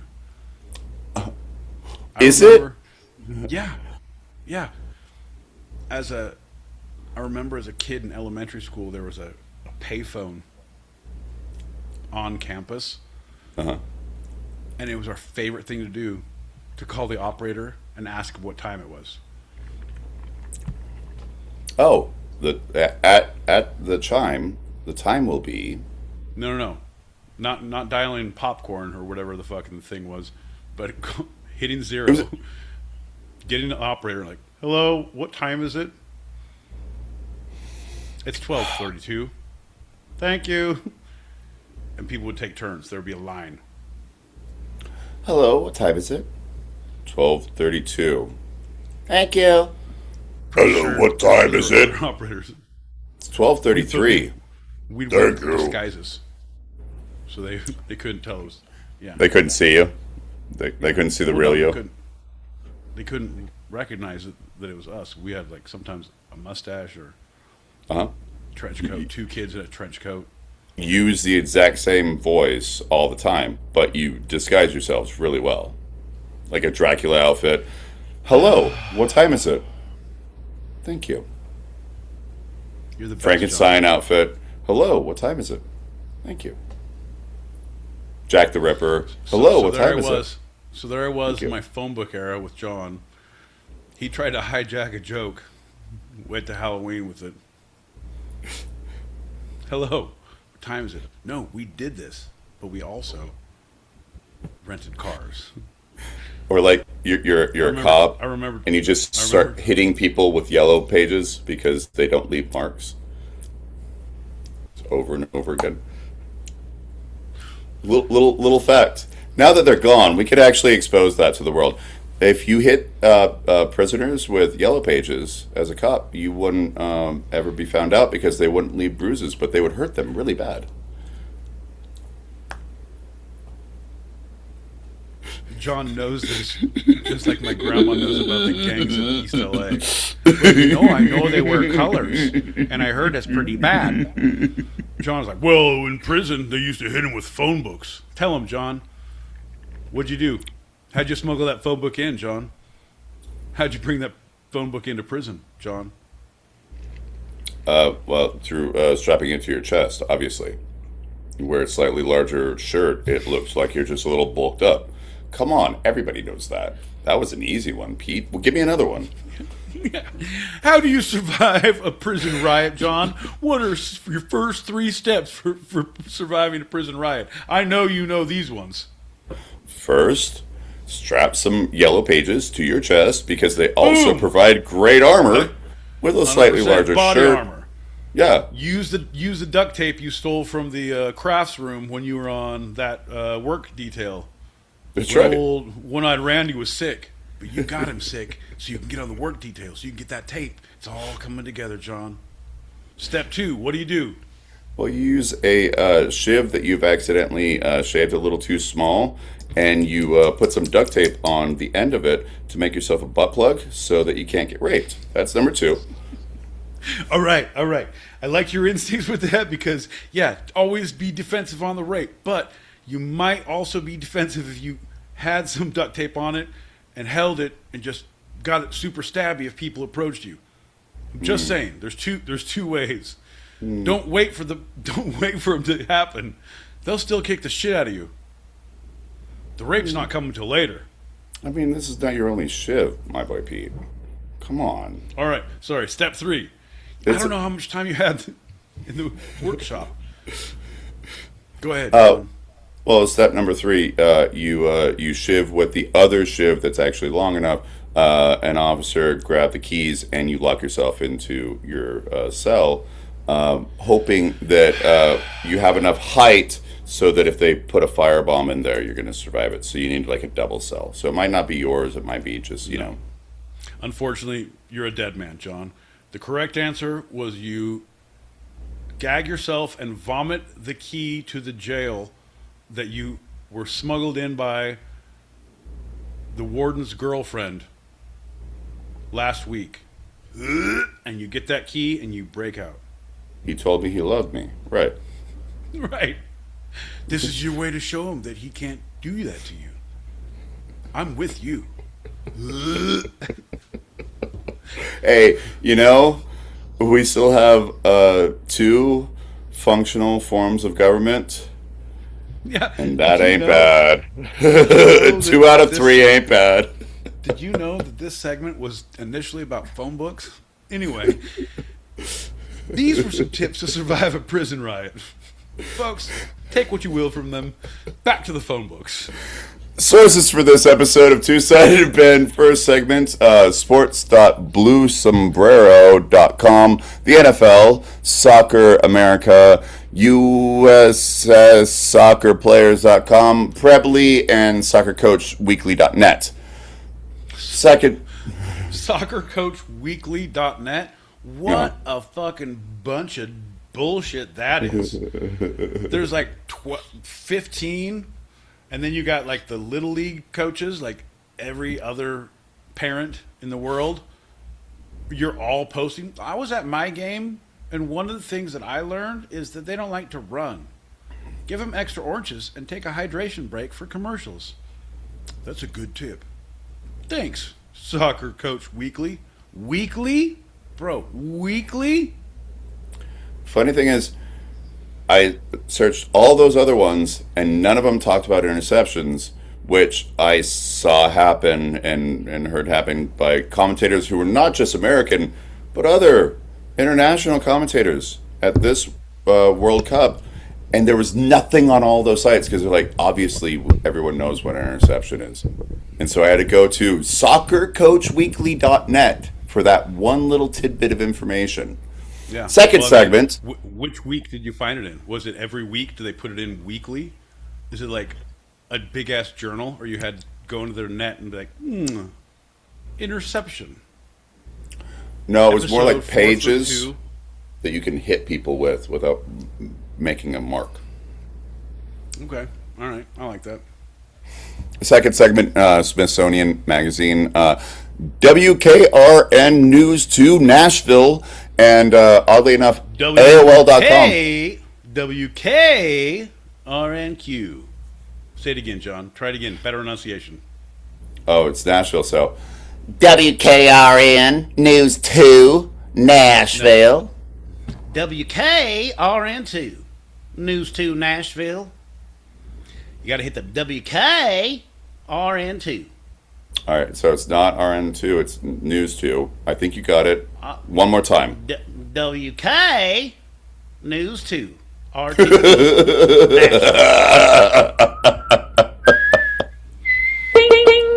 That is correct. And the short, AOL. Yeah, another antiquated. It was like, we're going to talk about the phone book. Good for them. The short was brought to you by New York Magazine's The Cut. Nice. You got. I just imagine you getting the AOL discs. Like, I did some research. I had to order the discs, and I had to get an external drive to read them. But it turns out there was a thing called phone books. Oh. Anyway, simpler times, kids. What a great day to be alive. I don't believe in research. I just believe in me. That's my final answer. All right. Well, now it's time for your favorite game and mine. My boy Pete, what's the through line? And we got football terms versus football terms.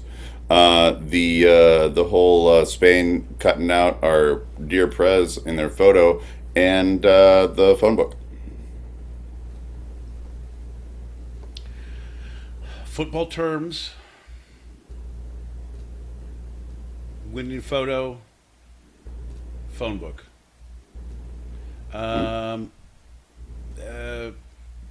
The more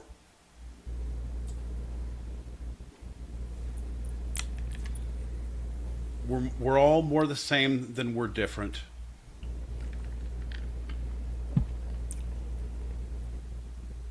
We all fear change, but we hate the administration. Final answer. So you've done it once again, my boy Pete. That is the correct answer.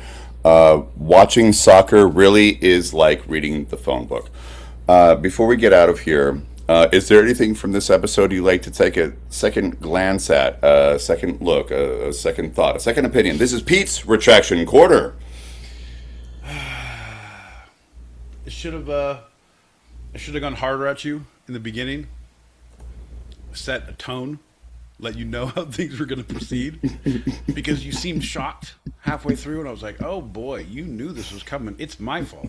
It's I should have done better. Now you are going to have to pay the price." I feel like I should have.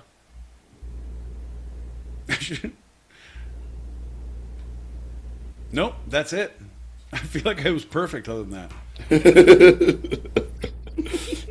You knocked that rust off real quick, my boy Pete.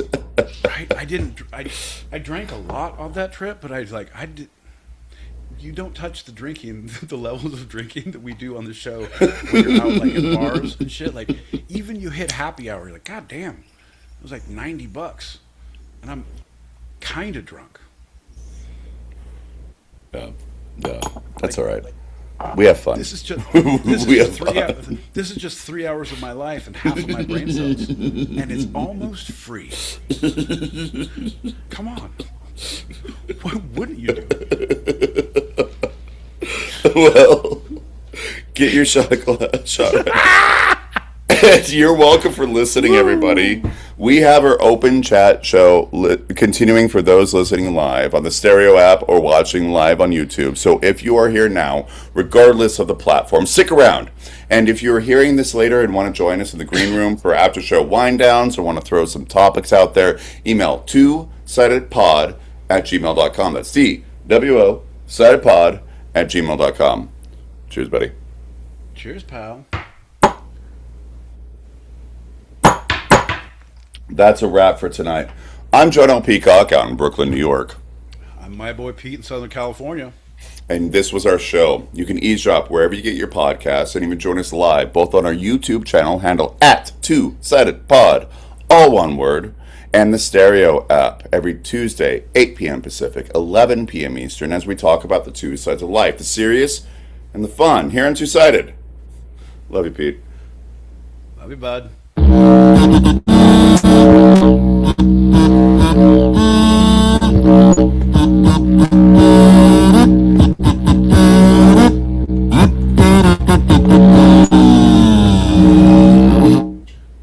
That's right, folks. We're almost there. Holy shit. And touchdown. That's right, folks. We are in the green room. We made it. We officially have arrived. No longer will we have to abide by John's rules. No longer will we live under his tyrannical reign. It's our time. It's our time down here. Down here in the green room, it's our time. Yeah, I love John. But I don't like structure, and I don't like John. No, that's not it. I love John. I don't like him. There's a difference. That's not true. Anyway, holy shit. I have so much to catch you up on. I was gone for 2 weeks. I've been all over the place. Well, not really. I've been pretty much in San Diego. I spent the last 3 weekends down there and work and all this shit, but I went fishing. I had monster fish stories, have amazing drinking stories, have, all of these things are true. And we will share them all with you. What did you guys do? What have you been up to? What was your 4th of July? Was it hot as shit where you were? Man, anyone who doesn't believe in global warming isn't aware of how fucking hot it is. Stupid hot. I'm letting you know. I don't do well in heat. Like, there's only so many clothes you can take off before you're gonna get a ticket.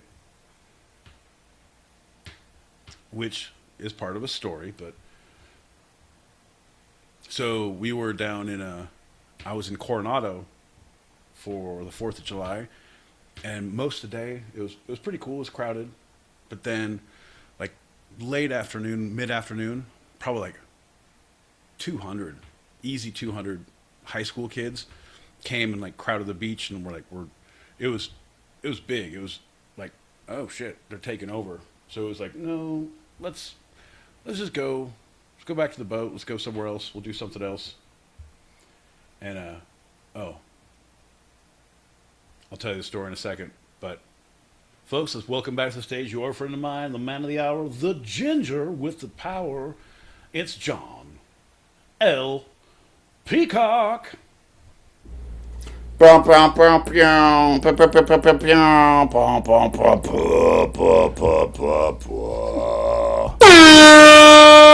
I'm on last one. That's There right. you go. Dude, did you see the news in Newport? There was the giant. There was like 1,000 kids that came out, and there was like fights and drinking, and the cops came and had to close the beach down, and there was riots, and they couldn't get everyone. They made like 100 arrests, and so everybody who was like, there was just fights all over the place. So they locked down people who had come for the 4th of July and rented beachfront houses. Could not leave the house, so you couldn't go to dinner, you couldn't go to the bar, couldn't go out, you were stuck in the house. So like for the night, couldn't see fireworks. Crazy. Did they go to the roof? Well, a lot of those places, it's like a 3-level that you don't have. It's individual, like it'll be walk-ups, or it'll be, you could have a porch balcony, but you can't even be on the. Oh, right. So the Richies were able to like see things, but because they got the more expensive upper ones. Hey, give me the store, and no, give me the store. No, I don't want to. Yeah, so that makes sense. Standard, stratification of the classes. It makes sense. Damn. Okay. Beautiful air. DoorDasher hit her up for a date, but she declined. I love that. I love that kind of confidence when you get people who are like delivery drivers or restaurant workers, or like your 10 seconds, 15 seconds of interaction, and they shoot their shot. Like, god damn, that's great. Oh, you were talking about the work when you said I love the confidence of people shooting down a DoorDasher. I was like, well, I mean that's shoot. Yeah, no, I got it. I love the confidence of the DoorDasher who, like, the pizza delivery, like, you know what? Hey, I'm gonna do my elevator pitch. I'm gonna check this out. Dude, well, the amount of times that we've had delivery drivers come over and you're like, oh, you're smoking inside. Like, hey, do you want to come in and smoke? I don't have a tip, but do you want to get high? Hell yeah. And you've made some really cool friends. That's different than someone hitting on you are initiating the DoorDasher. You are initiating the delivery person. You're like, oh, you smell that? They said, Yeah. That smells good. You're like, hey, want to come on in? Right. But if you, as a DoorDasher, you're like, you see people who are quite visibly fucked up. And like, do you want to come inside? And you're like, fuck it. Yeah. Okay. That's fine. I love that. I love that lean in.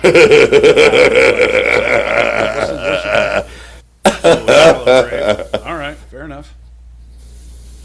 I don't think like things to go on too long, so I don't want a deep grave. I just want a shallow grave. Yeah, if you could make it like I want animals to be able to get to me and eat me. Like it's the circle of life. Yeah, I saw Simba. If like a wise monkey could hold up a part of my torso. Hi, money, we're gonna eat him now, yeah. All right, my repeat. I'm gonna go Tinkles for a little bit. You pop Fuck some you, of them John. packets. Shh, it's okay. No, it's not okay. It's literally not okay.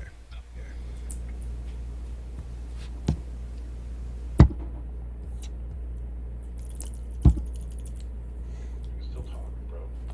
Right? Still talking. That's why we're being responsible human beings. Shipping that guy was too much.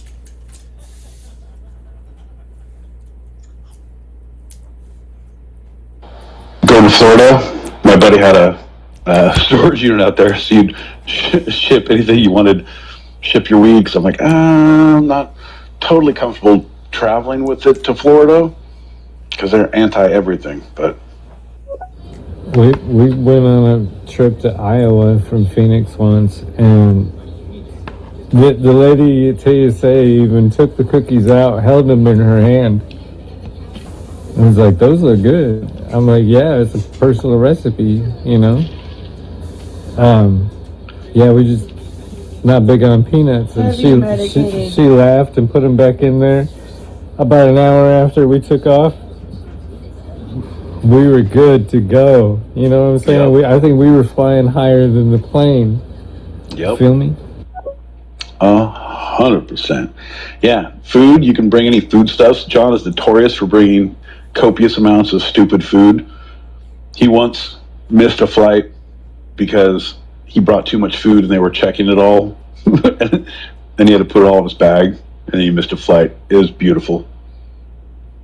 Okay, I feel like every time I leave a comment, I need to preface it with, like, I wasn't really paying attention, because that's, like, always the case. But anyway, so, like, about the white and the yellow pages story, I was the last person on Earth to get a smartphone. I got one in, like, 2011 after, like, much resistance. Okay. And then, so I had just moved to a new apartment, and then I was just like, oh my God, I'm so tired. I need to order a pizza. I don't have internet yet or whatever. So I tried to go and like get a phone book, and there is like a single yellow pages downstairs in a lobby. And I just realized how quickly the advent of the smartphone had replaced the yellow pages and the white pages. But anyway, so I ended up like ordering a pizza from the yellow pages, and that was the last time that ever happened. I haven't seen a yellow pages in like, fucking 15 years. Okay, I'm out of time. Bye. Mel, good to meet you. Hell yeah. That's right. Like it was quick when it came out. Do you remember when there was the phone booths and they had the ones in the city had the metal cord and the metal case, and inside the metal case was a phone book, but when you close it, it would like metal would seal it, so it would be good from the elements. Man, fucking crazy times. Susan Phillips ain't here, Jack. Fucking, she left. She fucking ain't caring, okay? Fucking Philip ain't here neither, okay? He's fucking dead. Oh, no. Alright, what the fuck do you want? We got a dial tone that says deep, deep day until day or day. And go deep day in until I fucking bust my nut all over Tom Ford. Now, what the fuck? There's a Tuesday every day, two-sided special. And if I ain't got two whores on a Wednesday night over there across the pond, then my name ain't Shady Shamback. And I'm some fucking Shamsky in the bottom of the ocean. And you know what? This thing holds about a fucking 19 gallons worth of crazy. Not that it matters anyway. I love what you've done with the place, John. I love your hair. I love your button down. And Pete, shut the fuck up. We love you. God damn, you're fantastic, my girl. Where have you been? We missed you. Nah, fuck that. At some point, Pete, even if it's not here, I need the Burning Man story. I have that shit filed away, and I will not forget I'm a motherfucking elephant, motherfucker. Elephant Fox, at your service. You and Peacock, both you motherfuckers, bringing shit up. Absolutely. You think you're gonna hear from me every fucking twice a week? No, Pete. I'm not your fucking daycare. I can't fucking talk to you like Mommy wishes she could. Me and Uncle Tammy, we ran off and fucking had Peter Pan. John Peacock tried to explain this to you the whole time. You can't basket your doctorate at nothing. You're nothing all over my screen there, boy. I love you, but I'm fucking Jenny Craig over here. My fucking fat ass pussy wants you to know that I love you. You made my acting skills more than magenta. Fucking mythology couldn't get up with my method man. You feel me, everybody in the fucking foundation? Greg and the Flossies and the fucking lady with that knife on her head. Yeah, we're doing shit here. God damn, you're flowing tonight. Look at you. I love that. Get yours, girl. Wish you were still here. But speaking of wish you were here. My boy Pete. My boy Pete. My boy Pete. Missed ya. Been a little bit. I know you had all these fishing stories and San Diego stories and down south stories and roundabout stories, and you know you do that well. So I just want to say great show. And we'll see you soon. This guy, he texts you and then he'll call you to make sure you got the text. Gotta love him. It was a fucking piece of rotary. You know that, fucking Pete? It was your tongue on top of Danny's fucking Dillard's suit. You know what I mean? No, I'm kidding. It's your curls on top of my vajam pens. Fucking bouncing around on the fucking magenta waterfalls. You know, the cold in the morning and the hot at night. Pete, tell him. The kind of thing that the red hair don't warn you about. You know, that's why we're getting away with it. Two Sidians and fucking comedy. And my name isn't fucking Pilfering. Fucking Frequency the Freak Nasty. If you didn't know, I am shouting out to all of my Middle Easterns right here in the Dubai. And if you didn't know, now you know. I had a husband out there once. You're fucking with him. You're fucking with Pete. Damn straight. That's my girl. Where you been? You know call. You know right. We worry. Oh, how can you know moon us earlier? Girl, I'm telling you. Faith. I want to know what what did you do for the 4th of July? What was your celebration? You light shit on fire? You go drinking? You hang out at home? What'd you do? Babysit dogs? Dogs are fucking horribly scared of fireworks all the time. Yeah, I don't know why I'm saying this. I'm talking like Peacock. I've been around too much. Dogs are scared of fireworks all the time? Shut the fuck up. So yeah, when the fireworks started, you could hear howling everywhere. It was crazy. But we had one time when I was growing up, we went out. I was like 6th grade, 7th grade, and we went to the lake for the fireworks. And we came home. The dog had broken in, like opened the sliding glass door of my parents' room, gotten inside, and was underneath the chair chewing on the leg, and like chewed the whole thing down, but her gums were bleeding. She was just doing it so nervously. So when we came in, it looked like there's someone been murdered. Like there's a murder scene. And then you see her under the thing, like, oh, all right. So I guess we're not going anywhere on the 4th. It was off the San Diego fireworks. You could see Coronado, San Diego, and then one other one like Laguna, all from that area. But it was great. It was great. I don't know, man. Once you're on vacation and you're out and you see like coastal land and like highs of 85, 90 degrees tops, but it's like a cool ocean breeze and you're on the water, it's hard to go back to real life. And like, this is what we slog through to get a couple weeks a year. I don't know, man. All right, maybe not European football, but European breaks when they're taking a holiday. I'm like, oh yeah, I get 2 months off to go fuck around. Yes. I feel like that's good for the soul. I feel like that's to know that you're going to be able to center at some point and not have to just grind. And it's understood, like you're not lazy, you're not a dick. I don't know. I mean, you could be. I feel like I would be. Give me 2 months, I'm going to ask for 3. You know that. I feel like 2 months is a starting offer. How about you say 2, I say 6. We meet somewhere in the middle, 4.5. Is that good? All right. It's not too bad. I actually just celebrated my birthday. John, Pete, Kish. It was my voice that got me out of that drunken stupor on the bed, on the couch. Fuck that couch, John. I wore a really cute outfit, silky smooth. My birthday was July 20th. I turned 36 years old. Oh, shit. I'm about to order a pie from Pie fucking Margarita. I just ate a lot of fucking gumbo. I'm having a great time. I'm glad that you're there. I'm glad I'm here. I'm glad Pete's everywhere. Let's go. Sassy's growing up. That's my puppy. She's fucking cute as shit. She doesn't shit on my couch anymore. Hell yeah. All I see is the dirt on my fucking bed. Life's good.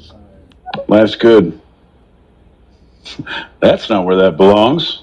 And there you go.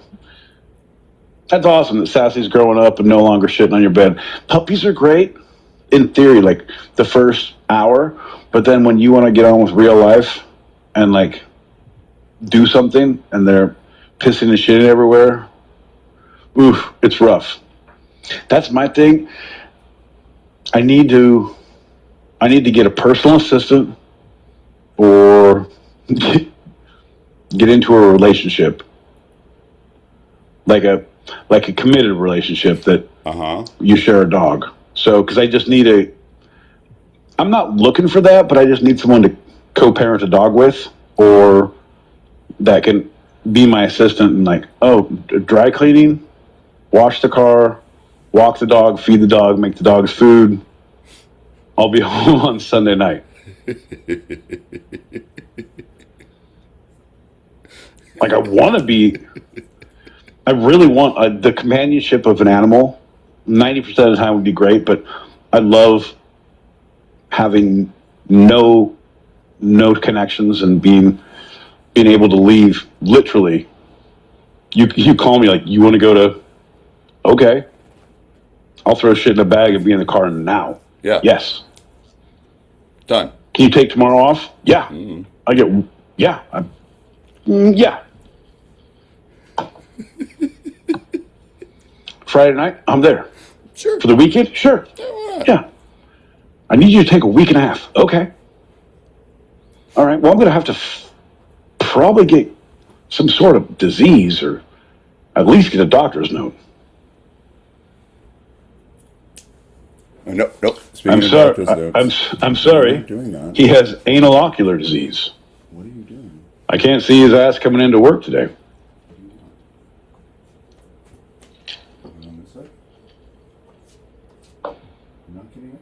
Speaking of DoorDash, I feel like John is asking the driver to come inside. No.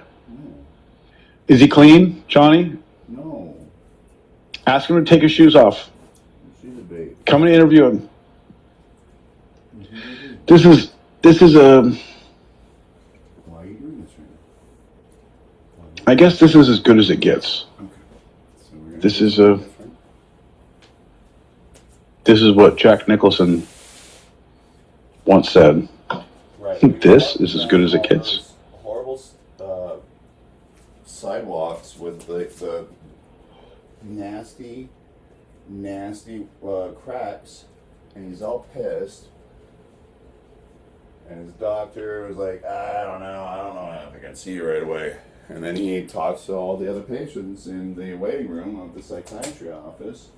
And he says, is this as good as it gets? It's a pretty valid question for what he was going through as a major OCD character. And, Academy Award winning movie, As Good as It Gets, where he and Helen Hunt, funny enough, Helen Hunt won the Academy Award for Best Leading Actress, too. Fun fact, you see Helen Hunt's butt crack in that movie. Helen Hunt's butt crack. Draw me like one of your no, that was different. No. The French Draw me like one of your Helen Hunts. That's what Claire Danes said. Wait, was it Claire Danes? No, it was shit. Elijah Wood. Greg, cut. No. Fuck, what? Oh my God. This is the problem that happens, is the synapses stop connecting so much. Like I see the thing and I see the thing. Greg. Helen Hunt. Greg Kinnear. Greg. It was Greg Kinnear. No, he's the one who didn't win. It wasn't. He was dominated. No. John, shut up. Listen. The sitcom she was in, Helen Hunt and Paul Reiser. Mad about Paul you. Reiser. There you go. Hey, Paulie. Paul Reiser. It's your father. Shut. Fuck you and your stupid hat. You have a giant head and a tiny hat. It's like a yarmulke on you. Like that? That's a rough hat. I got through a Seder with it without any of the Jews fully questioning me about being Jewish. They might have thought about it, but they didn't get so far. No, they knew, John. We all knew. Even the Moyle was talking. We think that he's not one of us. Hoy vey. I felt good about it. It was a nice Seder. I know you do. And that's the thing that kind of keeps you going, is that you feel good about all of your choices. And we, as a people, as a community, question 86% of them. We know for a fact at least 68 to 72% are totally incorrect. But your just stern and steadfast belief that, yep, I like it. Mm-hmm. All right, John, put on your favorite hat and your Crocs. Let's go touch trains.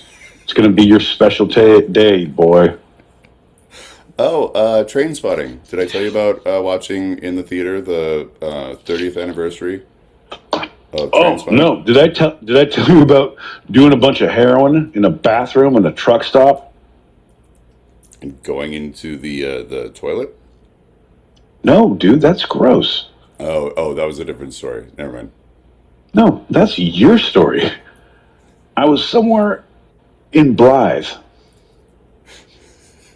Anyway, go ahead. There was the 250th anniversary of some kind of thing happening, and a day or two before in New York they had the B class and A class tall ships from all around the world's navies come through the East River and the Hudson River, breaking off from the upper New York Bay, obviously after the Verrazano, after the Atlantic, of course, as everyone knows.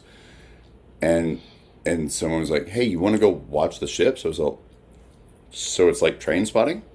We're just gonna go watch something go by?" And be like, "Yeah, all right. Now what are you gonna do? Some heroin?" They didn't get the joke. Did they get the heroin? Yes, that's why they didn't get the joke. So they got the heroin, obviously. All right, then. Then yeah, I'll watch the fuck out of these ships. There is something though, John. That is one thing, because down in San Diego on the harbor, they have an aircraft carrier, and they have a couple old ships that used to in like the early 1900s. That would like the Orient, or whatever, that would travel and to Europe and take tea and whatever. And well, no, it'd be going to the east, right? It'd be going to Asia and. It doesn't matter, John. They were on the water, and I feel like when you're on the water, isn't that enough? Don't fucking judge. No, you're the Pacific. And then they had a full pirate ship. Oh. And as we're on Jason's boat, it's like, do you think you could get a slip in the Marriott with a pirate ship?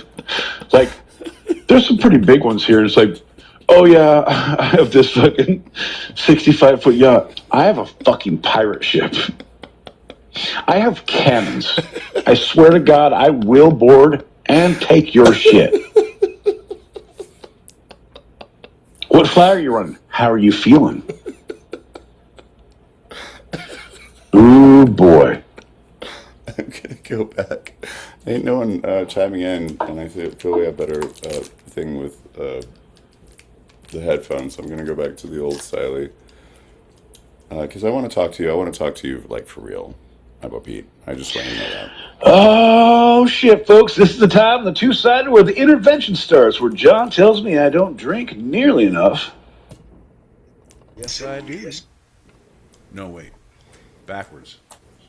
It's... Take your thing down. I hadn't spoken yet. I knew it was up. No, I know. No, John, I don't have time to talk about my Lord and Savior. Please keep biking.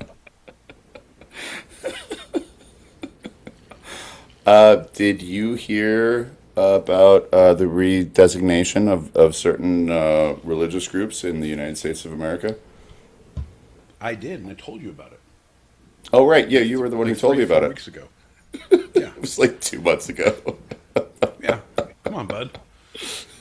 I have my finger on the pulse of Mormonism. Hey. My mom's one of them. They don't like to be called that anymore. Thank you. Yeah. You're welcome. All right. Suddenly, they're offended. It was their term, and they're offended. Right? Oh, we can't say the M word now? That's rebranding for you, baby. Right. But why are you so mad? I was just saying Mormon is... I was singing along with the song.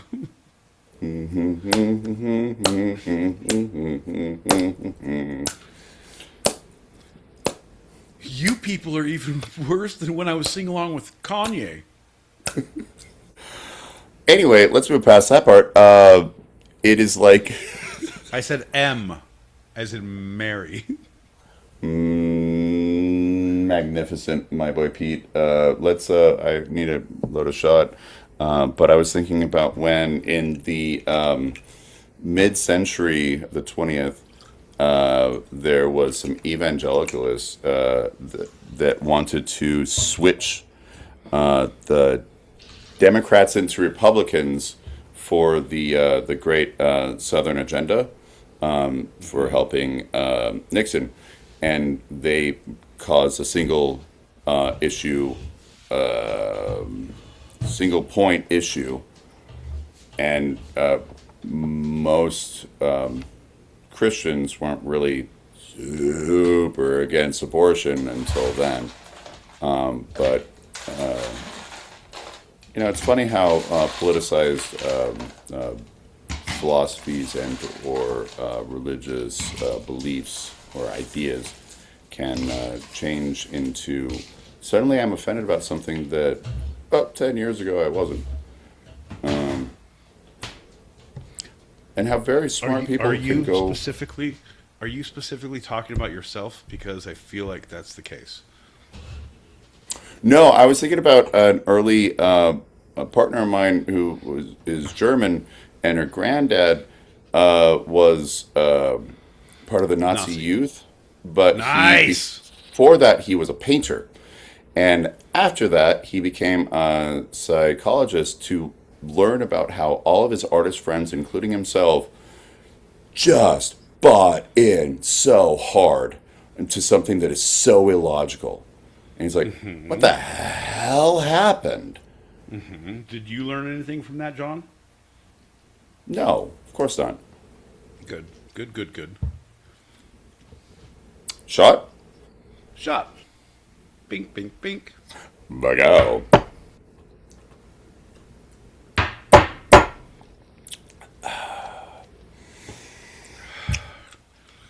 Adios mio.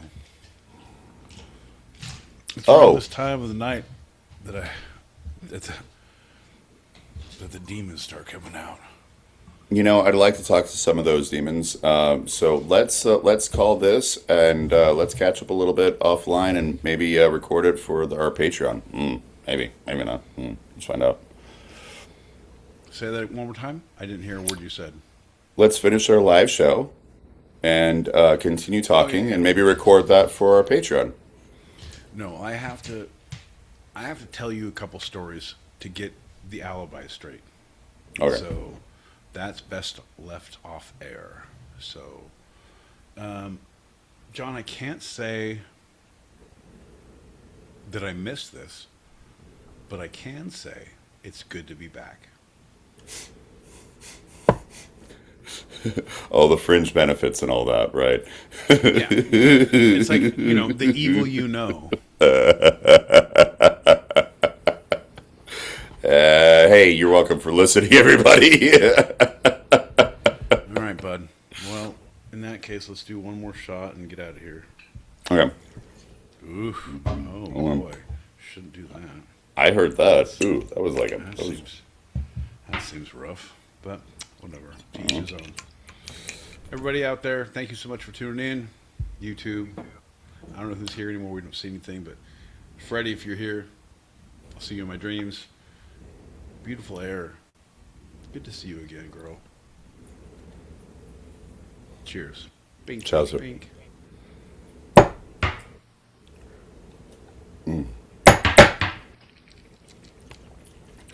Mind Fox, Greg. Oh, we got one message. Play that. Let's do it. Yep. All right. Faith, Thank you so much for tuning in. Greg, thank you. I can't leave, man. We had a deal. We're in the Uber. We're on our way there. And what was it, like 3 a.m. Eastern time, right? Come on. Just another 4 hours, John. Just another 6 hours. Just another 22 hours. Can't stop, won't stop. No, yeah. Hey, I'm all right. All right. So we're gonna take a quick meth break. A hydration break, as they say in America.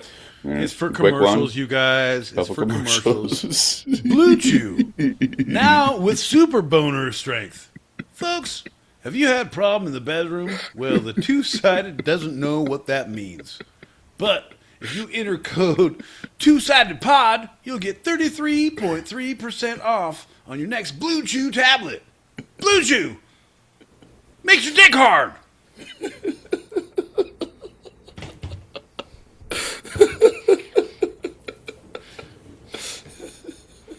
Fucking hydration breaks, bro. They're the worst. That's how they get you, like straight off the bat. Really? Right? Really? Yeah. Commercialism, fucking capitalism. Uh-huh. It's the big dick conglomeration.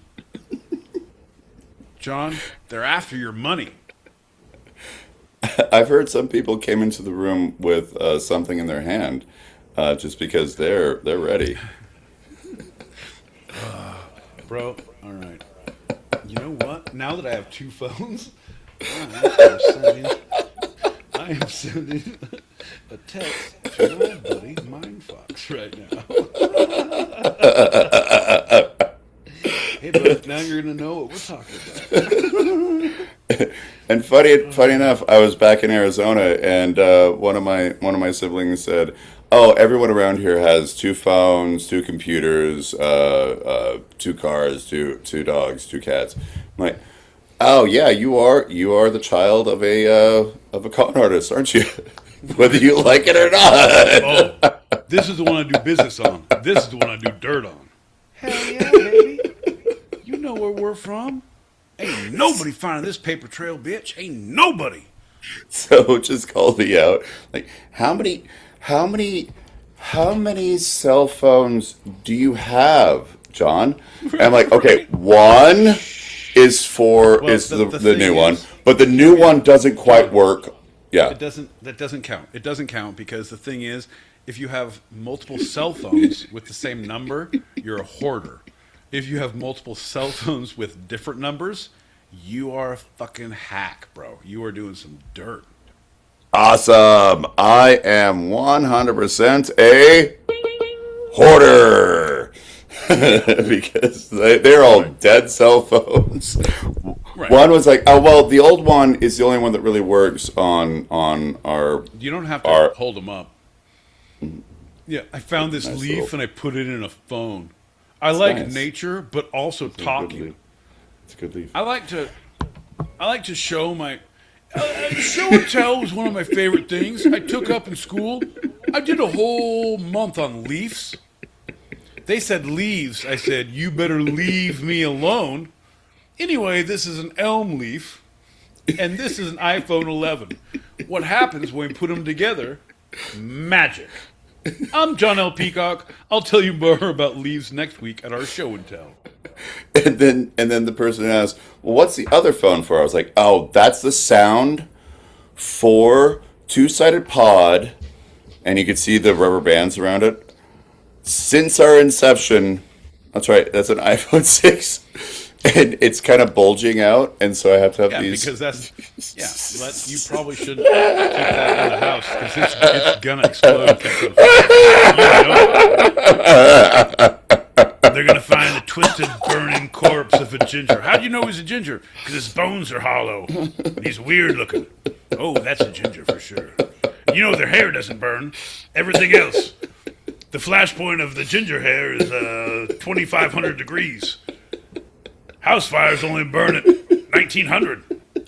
His hair is left on a weird, hollow-boned skull and skeleton.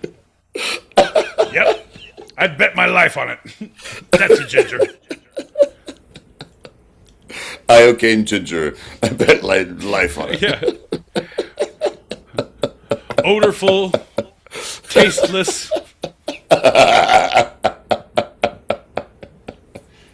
Ginger. Ginger.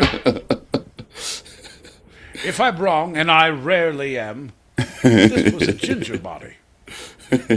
Pop that packet.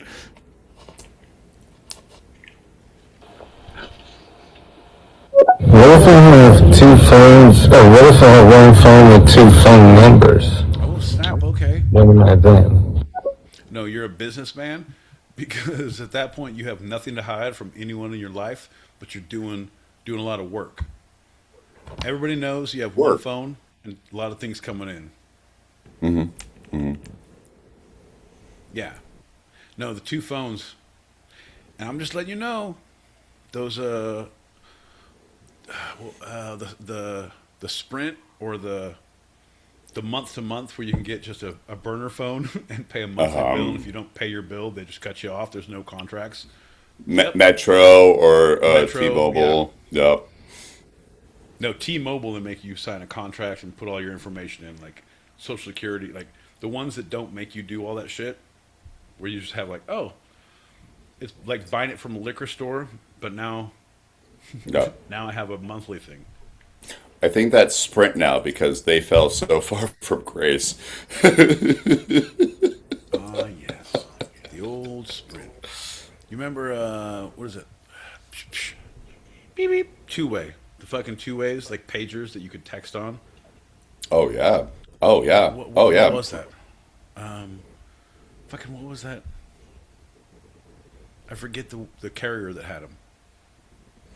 Oh, it wasn't. It was pre T-Mobile for sure. So, Yeah. long before. But I experienced that as a child because my dad had one, and you know, he was a con man. So yeah, and it was always loud. We were on a bus at one point. Nextel. It was straight up Nextel. Yeah, freaking right on. Bing, bang, bang. I'll give it to you one more time because that wasn't loud enough. There you go. I would not have remembered that, but that was 100%. Long? Because if you were a kid, I didn't know that until I came to California in like 2000. California? And California, you know, Black Gold, Texas tea.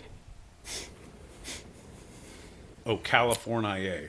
Doesn't matter. Oh. Stick with me. Oh, okay. I'm with you now. Yeah, right. When I moved out here and I met people and got connects, my buddy who had a Nextel for his business. Beep, beep. Yeah, I'm here. And like, oh, because there's no phone records, there's no things, there's no whatever. I'm like, yeah, but you're on a walkie-talkie. You're like, you got that stuff I was waiting for? Yeah, I got it. Over.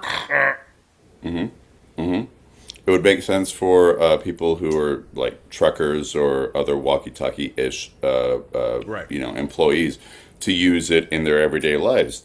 That's completely normal, right? And also it costs less. I don't know. Take your pick, there, buddy. But yeah, no. For other people, it's like pagers and cell phones back. Oh no, pagers specifically was only for. Who had pagers back in the day? There are two groups of people, according to mothers. Oh, according to mothers, you were a doctor or a drug dealer. That's exactly it. And you heard that, and I heard that, and everyone else heard that. My sister had a pager, and she was not a doctor or a drug dealer. She might have been a doctor. I had a but pager. like she had one. Yeah? I had a pager, and I played one on TV. Well, you are a doctor. Yeah. I mean, I'm not a doctor, but let me take a look. Oh, shit, that's infected. You Yeah. should go see someone. It is an honorary degree, but you are still a doctor. You need to own that, my boy Pete. Emeritus, Doctoronius, Foreverus. Retired doctor, some weird name, forever. Retired doctor forever. You are a retired doctor forever, DMT. The whole thing. DMT. I didn't want to start practicing. I went DMT right off the bat. I took my boards and I went DMT. They're like, you will never practice again. I said, I never did. So, and I never will. I'm only it's experiencing. It's a catch-22. You win, I win, we all win. You want some DMT? Oh, sorry. That's what got me here in the first place. I apologize. I'm not experimenting. I'm only experiencing. I'm not practicing. I'm only doing. Thank you. I'm experimental. All right, my boy Pete. What do you think? 30 after, just for like regularity's sake? Oh, yeah. Everyone likes to be regular, Sean.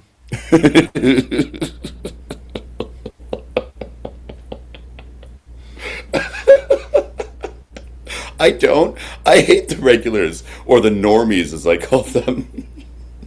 Oh, you go to a wizarding school too? We call them muggles, but I've heard them called normies. Never has this worked and never will this work round. Anyway, hear me out. Dude, I heard some comedian who referenced was talking about Harry Potter. It was like he who should not be named, and he was like comparing him to Hitler, and he's like, yeah, the worst dude that ever knew, that was killing everyone for no reason, and now you don't talk about him. And he's like, think about this. Think about this. If I said, if I was a, because he went into double, he's like, if I was a professor like Dumbledore, and like you're this fine academy, and you're coming to bring your kid to my school, it's like, hey, yeah, just so you know, your son is very talented.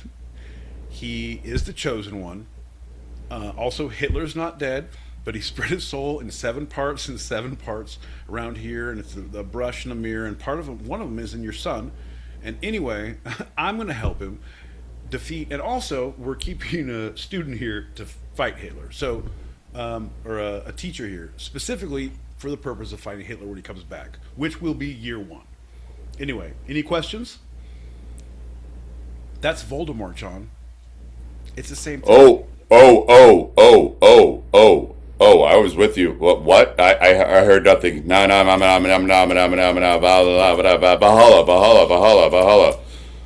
Just letting you know, John. You take the power when you say the words. Yes, you do. And sometimes taking the power is not, ooh, I like that reference. We take back the night. We take back the night. Down here. Down here. This is our time. It's drunk time down here. Back then, before we started, it was sober time. It was sober time back then. But that was all over the first time you took John's shot. You want to puke in that basket? Let sober time take back over? No. I don't think you want to puke in that basket and go back up to sober time. No. Stay down here. Jesus, I'm time. having the hardest time pouring shots today. I'm actively hurting myself. It's all the fishing. You have a heavy hand. It is. I have a heavy hand. So, 2 fucking great stories, and we have videos. We have proof that everything happened, not just Fisher's stories. Jay caught a bluefin, and there was boats pulling him in all around us. But he got on, and he was fighting for a good 17-20 minutes, just fighting. Gets it in, and we see it it surfaces, comes up, and oh. And all of a sudden it runs and goes back out. Like, what the fuck? How is it possible? And he's still fighting, and it surfaces. There is a seal or a sea lion that had come up and taken it because it was easily a 40-pound fish. So the seal takes it, or the sea lion takes it. Seal. It's a seal. Doesn't matter. And it takes the fucking fish. It takes the fish, snaps the line, and Jason's fucking pissed. Why? But we see it fighting because the fish is so big. It's a fucking giant tuna, and it is fighting the seal. So it's like slapping it and fighting, and the thing's throwing it and trying to fight it and taking it back down, and it's swimming away and fighting it. But it's so like, go. We chase it, and there's like a bunch of boats around, and we're chasing the seal and the tuna for a good 10 minutes, and we're trying to gaff it, like, get the body, because it was just out of reach. That was painful, but it was probably the biggest fish we've ever seen in person, because we saw it floated up about, he would surface it and it would float, like flop and go back down, but it was easy 3.5, 4 feet, and just fat. And then I was on, and I caught a sailfish, and I was like, oh, I got a yellow. Oh, it's running. Why is it running? Set the drag as hard as it would go, and it was still couldn't go any further. It was like, I'm gonna get spooled. Like it's gonna take everything. We're done with this rod. And then it jumps out and it's a fucking sailfish, and jumps out like 3 times and finally pops the line. But I have, maybe 100, 200 yards left. So I was able to save the rod, but we got pictures of a fucking sailfish and a giant bluefin. Ooh. Ooh. But yeah, we got some yellowtail, we got some whitefish. Good trip. Lost a lot, but it was amazing. Saw more than we'd ever seen. So you hooked off more than you could chew? What you're saying? Some would say, John, but I didn't get a chance to chew. You hooked up more than you could reel. That's what it is. No, I could reel. I hooked up more than the line could stand. That's what all the ladies say. We were with all of our rigs. Like the most we had 80-pound tests on a couple lines and like 60 on a couple others, and then 40 for the bobbers and down low. So it's like nothing was set up. We didn't have the rods big enough. We should have been on. If you're catching that, you're catching on a trolling rod, like one of the hard, sturdy rods, and this was like bent over and just running. There was nothing you could do. Yep. Nothing. Like at that point, it was the best thing that he snapped the line, because it was like, we're either gonna have to cut it here and have just a couple hundred yards of line on this level, or it's gone. But he snapped it out there, and you were able to reel the rest in. He snapped it all out there. But we have video of him jumping. Yeah, that's cool. He said hydration break, and let's go to commercial. Yeah. And some polar bears are drinking Coca-Cola. Oh, are you thirsty? Have you been fighting a big fish too? Well, holy shit, it's time for a drink. God damn it. Real American hero. Here's to you, Mr. Fish Reeling Guy. Mr. Fish Reeling fucking guy. Let's pop that last packet, do that shot, and get out of here. Are you scared, John? Are you scared of life? Scared of life? You scared of love? Are you scared of traveling? Have you ever been in a Turkish prison? John, have you ever seen a grown man naked? We were at the airport, we were checking our bags in, and I will be with you shortly. Mr. Air Travel Guy. Come on, John, raise your glass.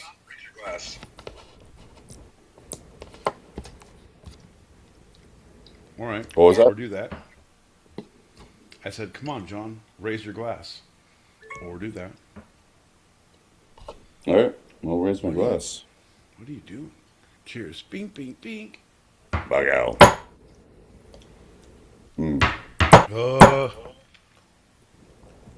Oh, and weirdly enough, we have Worm. And he hasn't spoken yet, so we got to bring him in. Weirdly, a worm, we have enough. Wink. What up, Worm? What up, brother? What are you doing? Hey, how you been? How come? Answer the question, John. Have you ever seen a grown man naked? Send him the pic. Send him the pic. Send him the pic. That's just like I thought. Just as I suspected. All right. Here's a little tip for you air travelers. If you're on an iPhone, go ahead and airdrop pictures of your junk to everybody on the plane. Anyone who has their phone open. Yeah. They might say accept. Yeah, I'm flying here too. And then they'll see like piles of like used carburetors and half blown tires, and other junk, complete scrap. That's my worst category of porn. Half blown junk. I was like, what? Should we look for BBW or babysitters? No, look for half blown junk. It's pretty awesome. I want half-blown tires and full-blown carburetors. Let's do it. You're the worst. And now we're back in the junkyard. John, you can't do this. No, it's thematic. Horrible. All right.